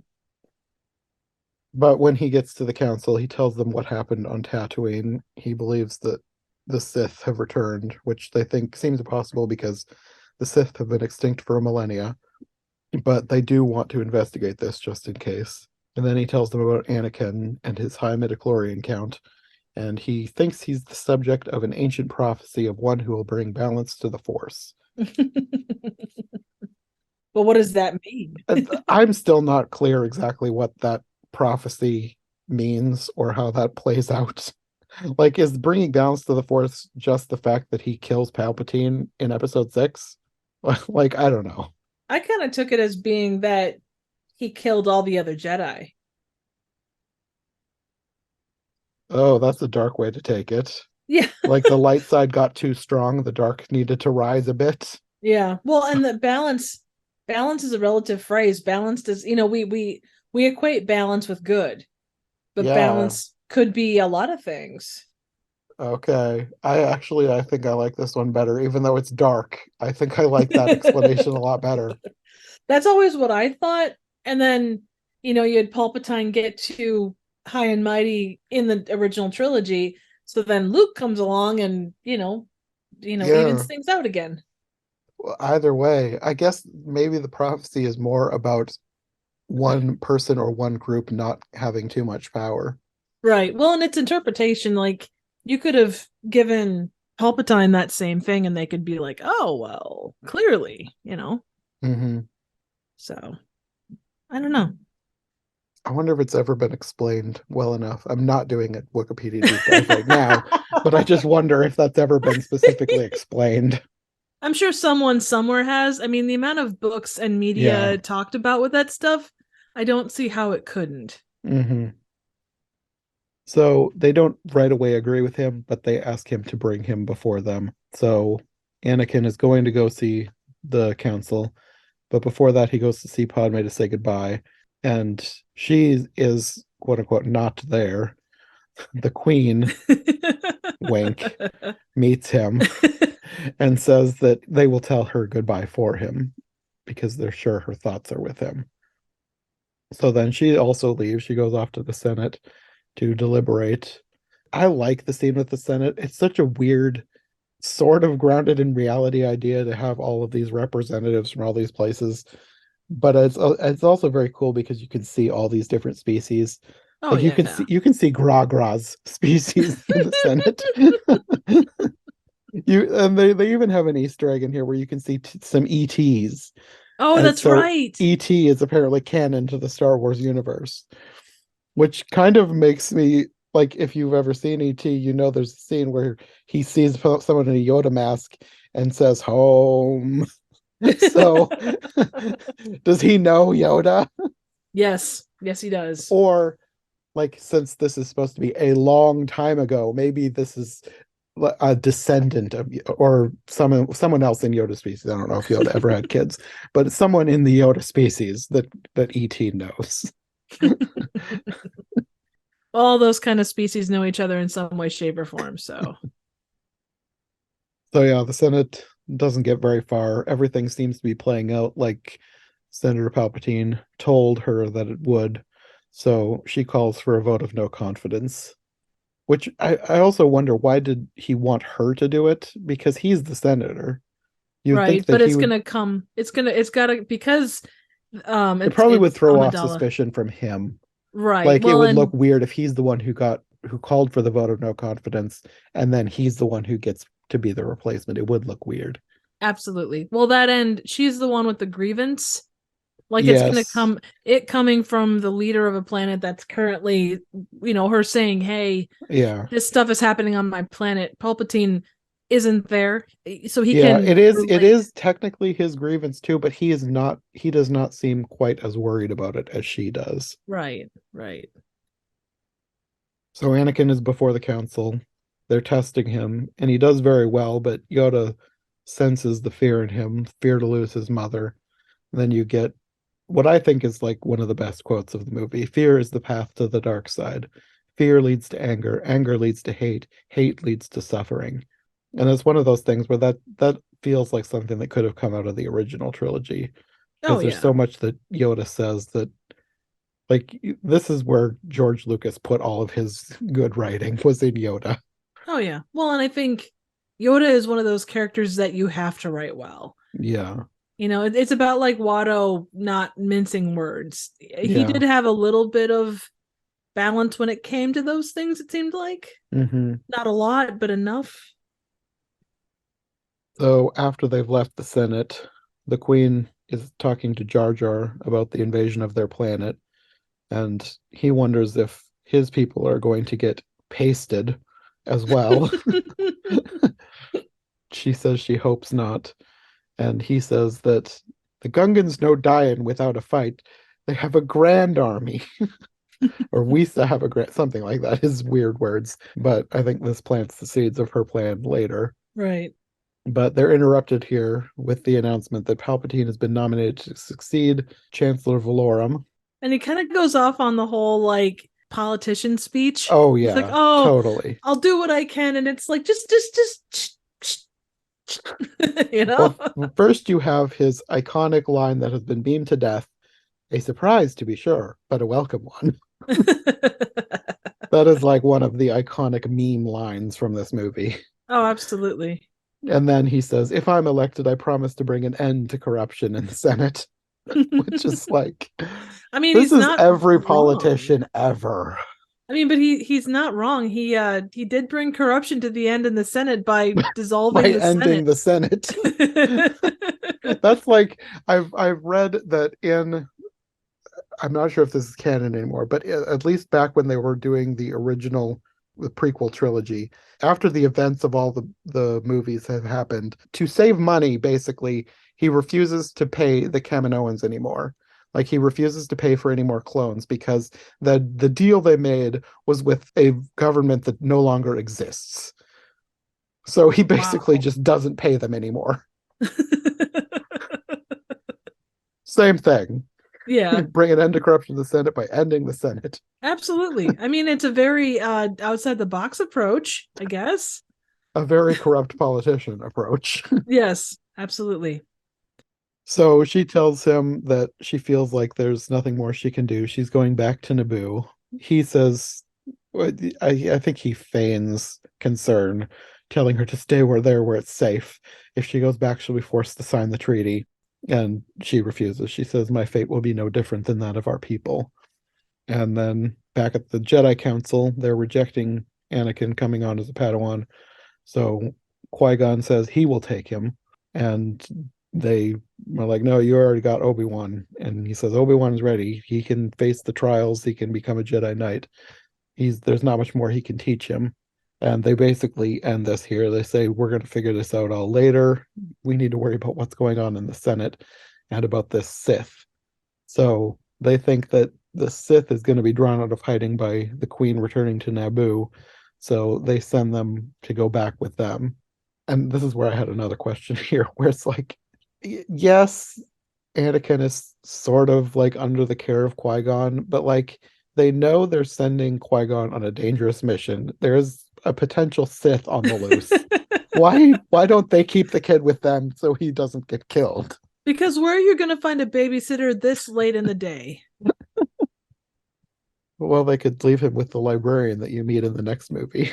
Yeah, but would you really trust that? I mean, the kid's already reeling from, or apparently, quote unquote, reeling, even though it doesn't really seem like he is, from the loss of his mother and his home planet, and, starting an exciting new adventure, but then being, basically told, well, you're far too emotional to be a Jedi and you're way too old.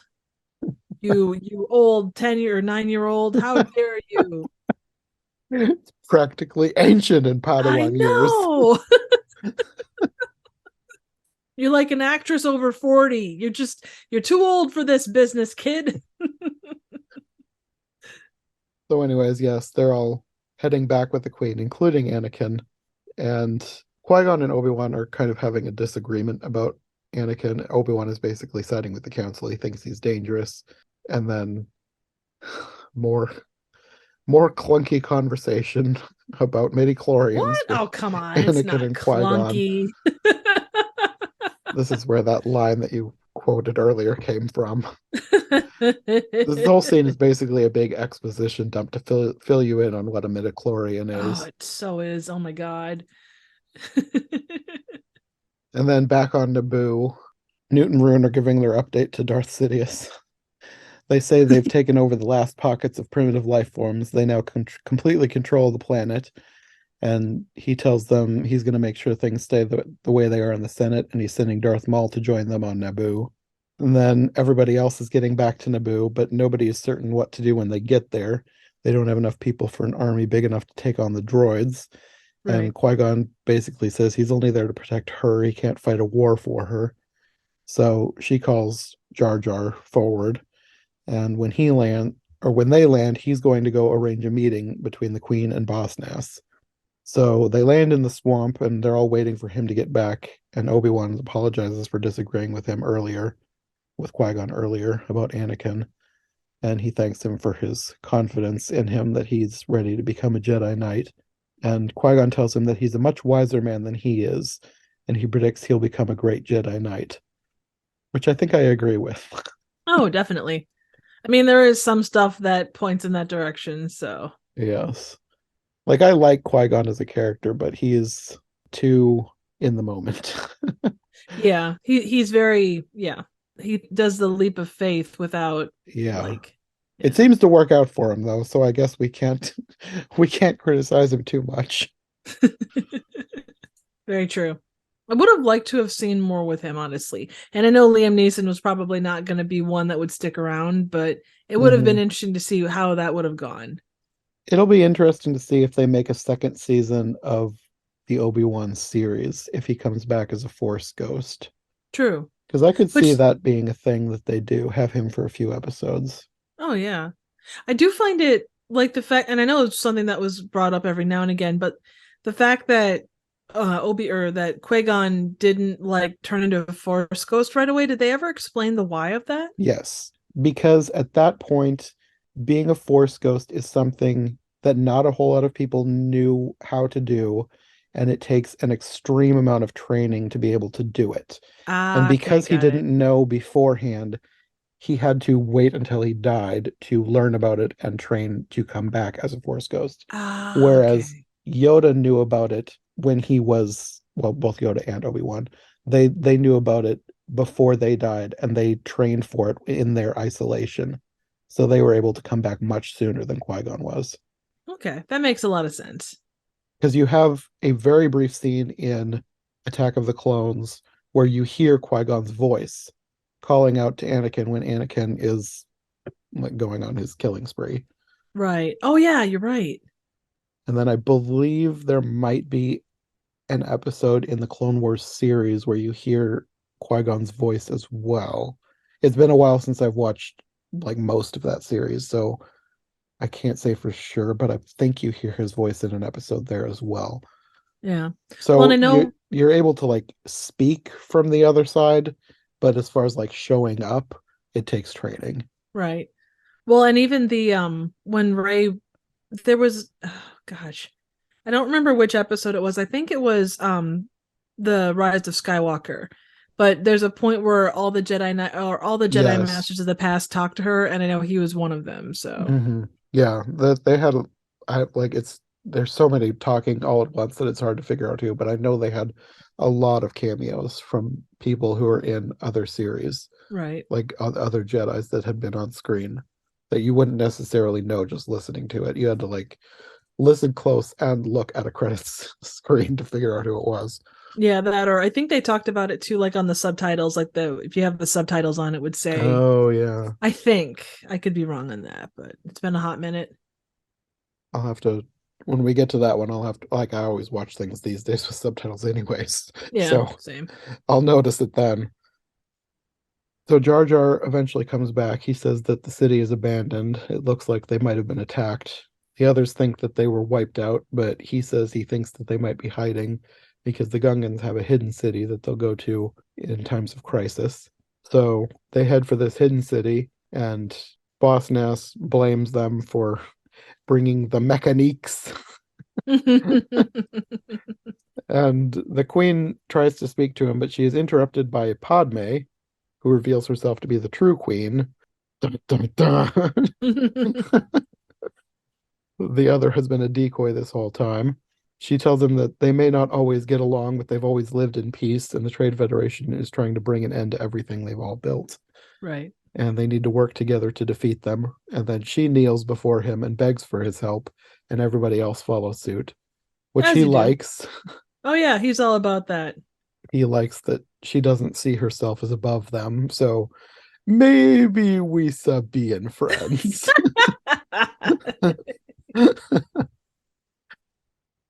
By this point, Maul has arrived, and Newt and Rune report to Sidious. Again, Amidala is back, but instead of returning to the city like they thought she was going to do, they found her starship in the swamp, and Sidious thinks that this is unexpectedly aggressive, and Maul needs to be careful. They're supposed to wait to see what she does first before they go and do anything. Meanwhile, the Gungans prepare for war, and Boss Nass congratulates Jar Jar for bringing the Naboo and the Gungans together and makes him a general, which seems like a really dumb idea. Jar Jar Yeah. promptly faints, which Boss Nass thinks is hilarious. I would think that would be like, did I just make the right choice here? This guy is he doesn't seem fit for this position. Not really, not in any way, shape, or form. He does do a couple of things later, but By being a accident. general, yeah, being a general was not required for that particular part of it. So No.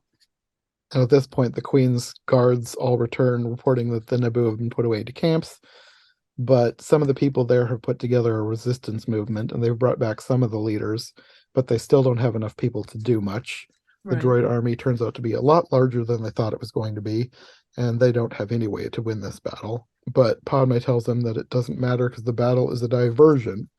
Once the droids are drawn out of the city to fight the Gungans, they're going to sneak in and capture Newt Gunray, and the pilots are going to get their ships back and fly into orbit to take out the droid control ship before the droids can kill too many Gungans. A good plan of attack if it actually works. Yes. So then we get another Sith update, and Newt tells Sidious what he thinks Queen Amidala is doing, and thinks she's just being very foolish. But Sidious thinks they can use this to their advantage, and he wants the Gungans wiped out. So on the battlefield, the Gungans have all of their. It's to me, it seems maybe too complicated, but like we said, maybe they've just been underestimated this whole time. They have these blue energy spears and shields and things that, like, they're some of my favorite weapons in Star Wars. Oh, they're great. Well, it's weird because they have like the catapult, like they've got the fancy orbs, but yet they're using like basic catapults and stuff. Yeah, it's like slingshots and trebuchets. This way, it's like a weird mix of primitive but really complicated. Well, and here's the thing again, I could be wrong on this, but I would imagine that like they're probably used to fighting underwater, and who would they fight underwater? But trying to like make their stuff good for land. That's maybe why they use the animals and such. Because you can propel something through the water pretty easily, but on land it's a whole other story as to how you do that. Yeah, I don't know. I guess we'll have to read some more expanded universe stuff. So they're heading into battle with the droids, and the Queen and her troops are preparing to get into the palace. Qui-Gon tells Anakin that once they're inside, he needs to find a hiding spot and stay there. Sure. Because that's going to happen. Stay in that cockpit, Anakin, but stay in the cockpit. Or what? I'm still questioning why they brought him at all. They could have dug a pit for him to hide in, out in the middle of the swamp where nobody's going to see him. Well, he'd still get into whatever. shenanigans. Yeah, that's that right there is where you have to remember just but whatever. So the Queen and everybody get inside. They start shooting up the hangar where all the ships are. Newt is starting to freak out because he thought the battle was going to be far away from him, and now they're in the palace. And the pilots all take off in their ships, and Anakin just decides to hide in one while they're all flying off in them. And I'm not sure if they brought just enough people to fill the ships, like just enough pilots to fill the ships, because you see one pilot get shot, and I'm thinking that maybe that's their thinking, like, well, now there's an extra ship so he can hide in there. Right. I don't know. Well, and then R2D2 being randomly pulled up into the ship too. That was also weird. He drives underneath it and then the ship grabs him. It's like, okay. But how often does R2, like, he just does that? Like, he's born under a lucky star or something, you know? Yeah. I guess that is kind of what he's made for, so maybe it was just an impulse based on his programming to go towards that area of the ship. I don't know. Absolutely. Yeah. And while all this is happening, you get another scene. Like you're eventually going to be flashing between four different battles, so I'm not going to be talking about every single scene, but this one scene where the battle is just about to begin, the droids have been released from their tank things and they're now active, and one of the Gungan leaders, Captain Tarples is his name, turns to Jar Jar and says, "Ouch time."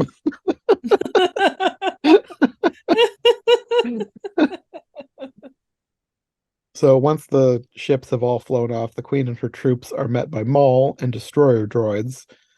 Qui-Gon tells Anakin to stay in that cockpit while he and Obi-Wan go off to fight Maul, while the Queen and her army are fighting the droids. But Anakin decides to turn on the ship and start blasting the droids, which is a good idea in theory, but he doesn't know what he's doing. And the ship takes off because apparently they were all pre-programmed to fly out to the droid control ship. But at least he does manage to take out the droids, so the Queen and her guys can keep going. Woohoo! And this is where you get the worst dialogue of the movie, including the worst line of the movie. Because once they get out into space, for some reason R2 has not been able to turn off the autopilot or whatever, but once they're out towards the droid control ship, he says, "R2, get us off this autopilot. It's gonna get us both killed." And then 1 second later, "You did it, R2. Okay, let's go left." Then R2's beeping. Spinny moves are good. "Go back. Qui-Gon told us to stay in this cockpit, so that's what I'm gonna do. I'll try spinning. That's a good trick." And that is my least favorite line of this entire movie, and I hate it so much. Tell me how you really feel. That is the worst line of this whole movie. I'll take all of the other clunky dialogue, but for some reason, "I'll try spinning. That's a good trick." Every time I hear that line, I cringe. Yeah, it was at this point, just generally, and now, because I haven't seen this one. I've maybe seen it once since it was in theaters. So this is like my third viewing of it. This is where the stakes kind of went away. And I know that they were going for that fun, like, oh, it's a kid behind the thing. He doesn't have a care in the world. But it kind of takes away all of the stakes. Yeah. That's probably why I hate it so much, because it just turns silly. And none of the other stuff that's other than Jar Jar, of course, none of the other stuff in all the other battles is silly. It's all extremely dangerous. And then you've just got this kid, "I'll try spinning. That's a good trick." But yeah, back at the palace, Qui-Gon and Obi-Wan have fought Maul into this giant power station room, and they have all these, like, I'm not sure exactly what's going on in this room, but it's like all these reactor towers and shafts, and I don't know if it's like nuclear there power to just be it's plot convenience. Yes, exactly. But they're using all of the stuff really well to choreograph this fight, so I can't complain too much because it does look very cool. All the long platforms and the deep holes and everything. Oh, it's very cool. They did a great job with it. Mm-hmm. They also have these, I'm not sure exactly what they are. I think they're supposed to be like cooling vents or something that open and close that they have to fight around, and they use those to both break up the battle and make them pause for like a moment of silence, which I thought was a really cool thing, like visually and thematically. But then also to separate Obi-Wan and Qui-Gon, because at this point, Obi-Wan is stuck. Like, Qui-Gon has to go and fight him alone. Right. And the way he, like you say, the way he kind of meditates and tries to get his head in place. Yeah. And then back at the Gungan battle, you get it's not quite as silly as the Anakin stuff, but Jar Jar like accidentally discovers how to beat the droids and accidentally fires a bunch of bullets at the droids from their own guns and accidentally takes out the tanks. It's supposed to be like a comedy of errors that turns good. Right. It's a Steve Urkel. It's a did I do that kind of thing. Yeah, kind of. Jar Jar is the Steve Urkel of Star Wars. I mean, he really is, honestly. There is no character like him in the original trilogy. No. So does that mean that the fabled Sith version would be the Stefan Urkel?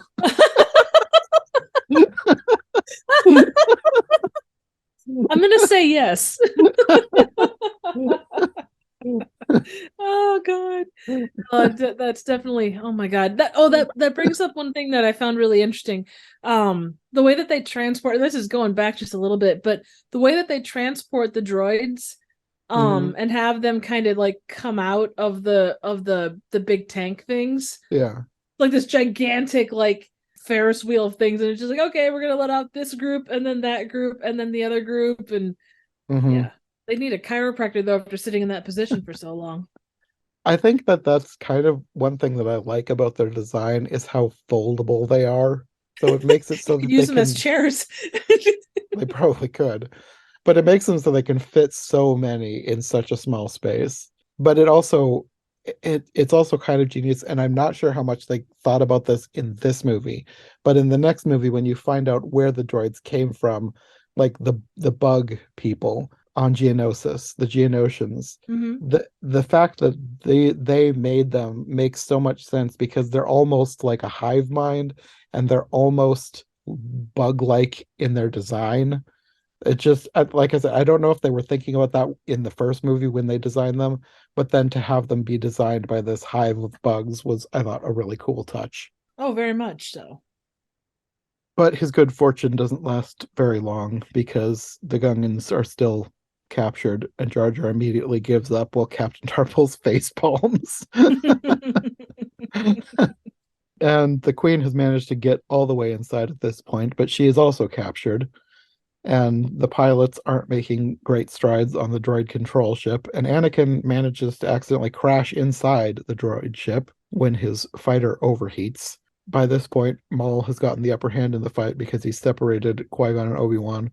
So Qui-Gon is fighting alone while Obi-Wan has been more than one time separated, like knocked down a shaft. He's currently trapped behind one of the vents. He's very good at getting rid of one of them to fight the other on his own.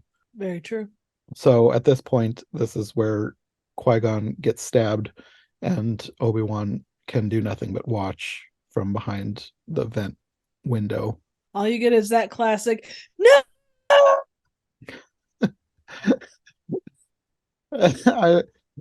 When you said no, you cut out completely. I don't know if you blew out your microphone or what. Probably. Let me try again. No. Much better. Oh. If you were saying no that entire time, you did cut out again. Oh, yeah, it was. I don't think that Zoom likes you saying no. Well, what can you do? People are weird. So Padme is brought before Newt Gunray, and he tries to force her to sign the treaty. But then the decoy queen shows up and starts blasting the droids, and Newt yells that they should go after her because this one's a decoy. Wow, congratulations. You figured it out. Except she was a decoy in a different sense because he actually had the queen. Exactly. And now he has sent all of his droids after the fake queen. So, like, he's really dumb. This is like the dumbest move. Because even if she wasn't the queen, she's still fighting on behalf of the queen. And why leave this group basically unattended while you send all the droids off after the other one? So because they're not good at battle, they're good at backroom deals. They're not good at this part of it. So yes. It's one of those things where you can be really smart in one way and just totally stupid in another way. So while his back is turned, Padme has managed to open, I think it's on her throne or something. She has a secret panel where she's hidden some weapons, and she throws one to her captain, and they take out the rest of the droids because there was just a few left in the room. And then they trap the two left. my my autocorrect did so many things with Newt Oh Gunray. no, I bet so. Right now in this line, I have his name as Nuts. I mean, Nuts Gunray could be his the name that he went by before he changed it for political reasons. Could be. Anyways, they're trapped, and she says, "Now, Viceroy, we will discuss a new treaty." That's right. And back at the power station, Obi-Wan has finally managed to get out from behind the vent. He's gone after Maul, but he's knocked down another reactor shaft and has lost his lightsaber. That happens to him a lot. I think he needs to have an automatic retractor on that thing. Like one of those leash things. Yes, I think Like that you would put be it, press a excellent. button and it winds in. Yeah, That I would think be so. good. That'd be Like good. a dog leash kind of a deal. Yes. And back at the droid control ship, I guess R2 must have fixed the ship because they get it going again. And they somehow accidentally just blow the thing up. He did not mean to do this. And then they fly out. Now this is pod racing. Another classic line, I guess. Yes, a very memed line. Yes. And of course, without this control ship, all the droids deactivate, so the Gungans win by default. Yay. And Obi-Wan manages to get himself out of the reactor shaft, grabs Qui-Gon's lightsaber at the same time as he's jumping up, and in one move just slices Darth Maul in half, knocking him down the reactor shaft. But he can't grab onto anything because he's too in shock from being sliced in half. That would be quite a painful moment, though, honestly. Yes. So he's dead, question mark. You find out later he's not dead, but at this point, No. he's dead, basically. Well, I mean, the Emperor was supposed to be dead too, but Yes. that didn't exactly happen. Sort of. In a retconned way. Exactly. He was dead, but they Not got really. him back. It's like Monty Python. I'm not dead yet. I'm feeling better. I think I'll go for a walk. Thank you. That's been my impression of like that scene from Monty Python. It's just a flesh wound. So Obi-Wan rushes to Qui-Gon, who, with his dying breath, makes him promise to train Anakin. He is the chosen one. Which, how is he still alive? The Force. We'll go with that. Yeah, that sounds about right. So Padme's troops escort the Trade Federation back to the Senate to confess what they've done, and Palpatine arrives, thanking the Jedi, and tells Anakin that he will watch his career with great interest. Oh God, here we go. The Queen congratulates him on his election because he is now the new Supreme Chancellor, and he congratulates her on freeing their people and says, "Together they will bring peace and prosperity to the Republic." According to who? To him. Yep. And a bunch of the Jedi Council, and probably just some Jedi too, arrive on Naboo for Qui-Gon's funeral. And at this point, Yoda's telling Obi-Wan that they do grant him the status of Jedi Knight, but he does not agree with taking Anakin on as his Padawan. He does think it's possible that he is the chosen one of the prophecy, but he senses great danger in training him. But Obi-Wan tells him that Qui-Gon believed in him, and he gave Qui-Gon his word, so he has to train him, even if he has to go against the Council to do so. And Yoda says he basically tells him that he senses Qui-Gon's defiance in him, but he reluctantly agrees that he can't take Anakin on as his apprentice, even if he doesn't like the idea. Right. So at the funeral, he tells Anakin that he is allowed to train him, and he promises that he will be a Jedi. But will he be a good Jedi? For a few years, he will be. Yeah, a couple. You get a scene here with Mace Windu and Yoda discussing Darth Maul. And they've concluded that there was no doubt that he was a Sith, but Yoda says there's always two Sith at a time, a master and an apprentice, but which was destroyed, the master or the apprentice? A very good question. Then there's a victory party with a parade as Boss Nass yells, "Peace!" holding a glowing purple orb. And I tried to find out what that glowing purple orb was, but I couldn't find anything on Wikipedia. I wanted to know. I say just create an entry and make it up as you go. I probably could, and no one would know. That's basically the end, but I do want to say that I love the music in this scene. It's some of my favorite Star Wars music. Oh, yeah. Oh, and we didn't talk about the battle of, or what was it? The Duel music of the where Fates. Yeah, Duel we of Fates, yeah. All the music through their battle was amazing. Yeah. Just the choir, and yes, it's just so, there's a lot of music that doesn't stand out, but that one is right up there with like the Imperial March and Leia's tune. There's some that just stand out more, and that one is both incredibly epic, and it deserves the reputation that it has. Yeah, all the Star Wars movies have amazing music, but at least of the prequels, this one has the best music.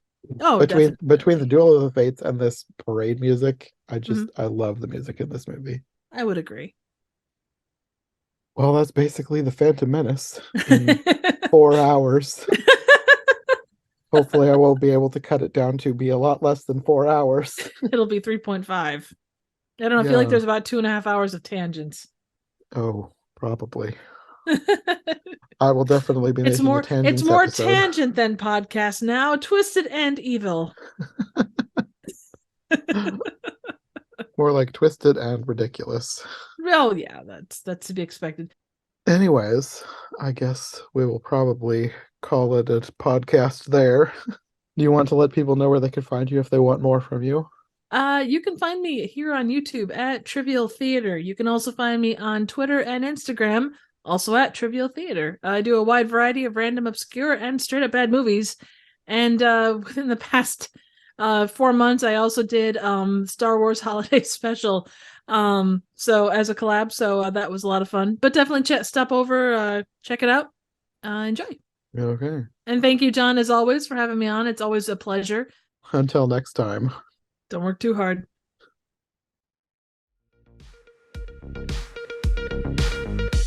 Thanks for listening to iHeart Movies. If you like what you've heard, make sure to subscribe on your preferred podcast platform or to our YouTube channel.